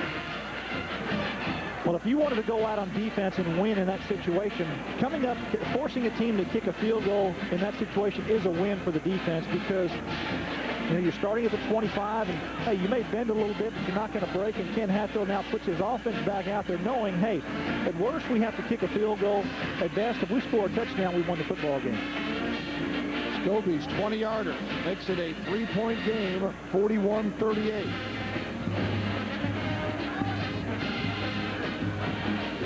Rice dug itself a 31-0 hole, got a field goal at the end of the half to make it 31-3, and people then probably thought, why is he kicking a field goal? They're out of this thing. Well, look how that paid off. Now, Rice and Kyle Hearn going to Booth, incomplete at the 6. So Rice not giving any thought to the option game here on a 1st and 10. Hey, bring him. Hey, go ahead and run what brought you to the dance. You've done a good job here in the second half with the spread offense. Made a lot of big plays on it, going back to Gavin Booth, who's had an excellent afternoon receiving the ball. And just go ahead and roll Kyle Herm out. Let him see the field like they did on that play and make some plays offensively. 2nd and 10 from the 25. Herm to keep the football, and in trouble, breaks one tackle to the 20. A flag is thrown. He's close to a first down. Got 9 yards. And it's going to be a hold, I believe, against Rice, though.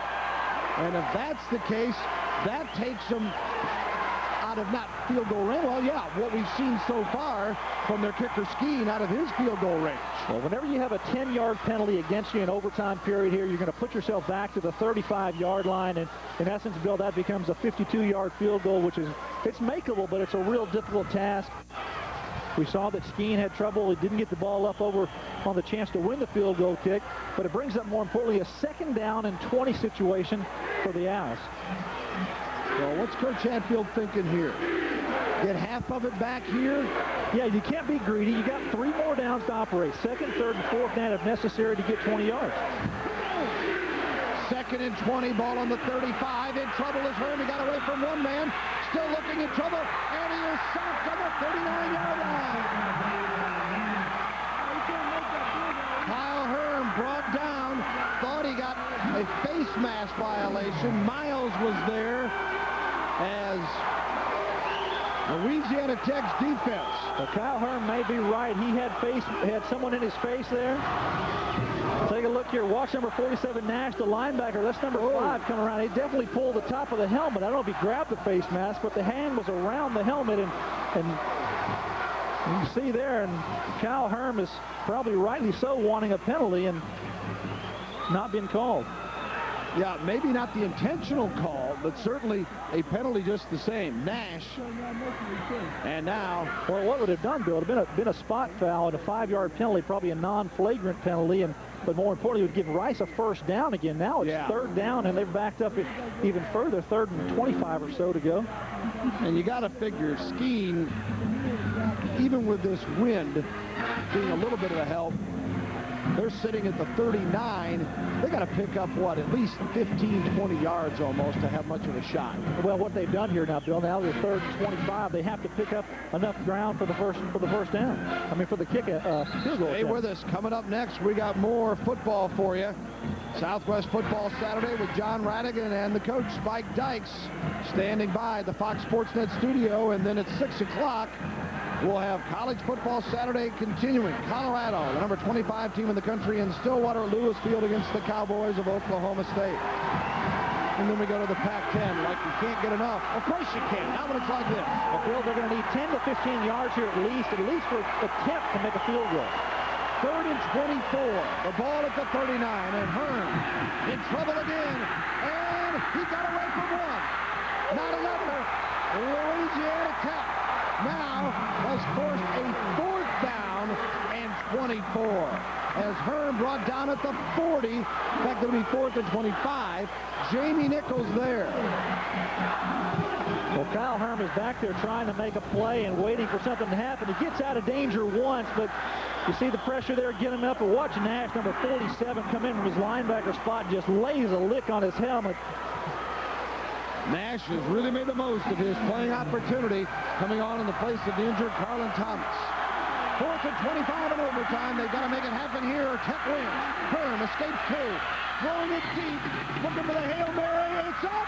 Incomplete. Bulldogs win 41-38.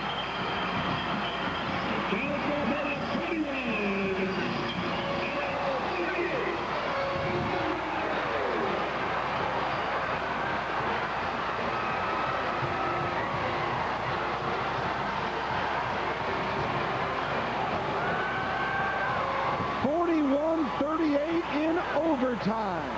Louisiana Tech led 31-0. Rice, an incredible comeback to force the overtime, but unable to match the field goal, and falls 41-38. The Owls are 3-1 in the WAC. Your new WAC leader, the La Tech Bulldogs, at 4-1. Here's a look. Almost caught, Gary. Well, he's trying to make a play here. He throws up. It's kind of a jump ball situation. It's going to get banged around. If he continues to go here, he may make the catch. It's Gilbert Okaronko, about a step shy, and good job that time to knock the ball away. Kyle Herm steps up and throws it. These are the kind of plays that, hey, you hate as coaches, they come down to one last play in the game, and good job that time knocking it away. Wow, what a heads-up play. I'm telling you. What a job there by Shepard to knock that ball away. Willie Shepard. Incredible effort, great football game, and just an incredible finish to go along with it.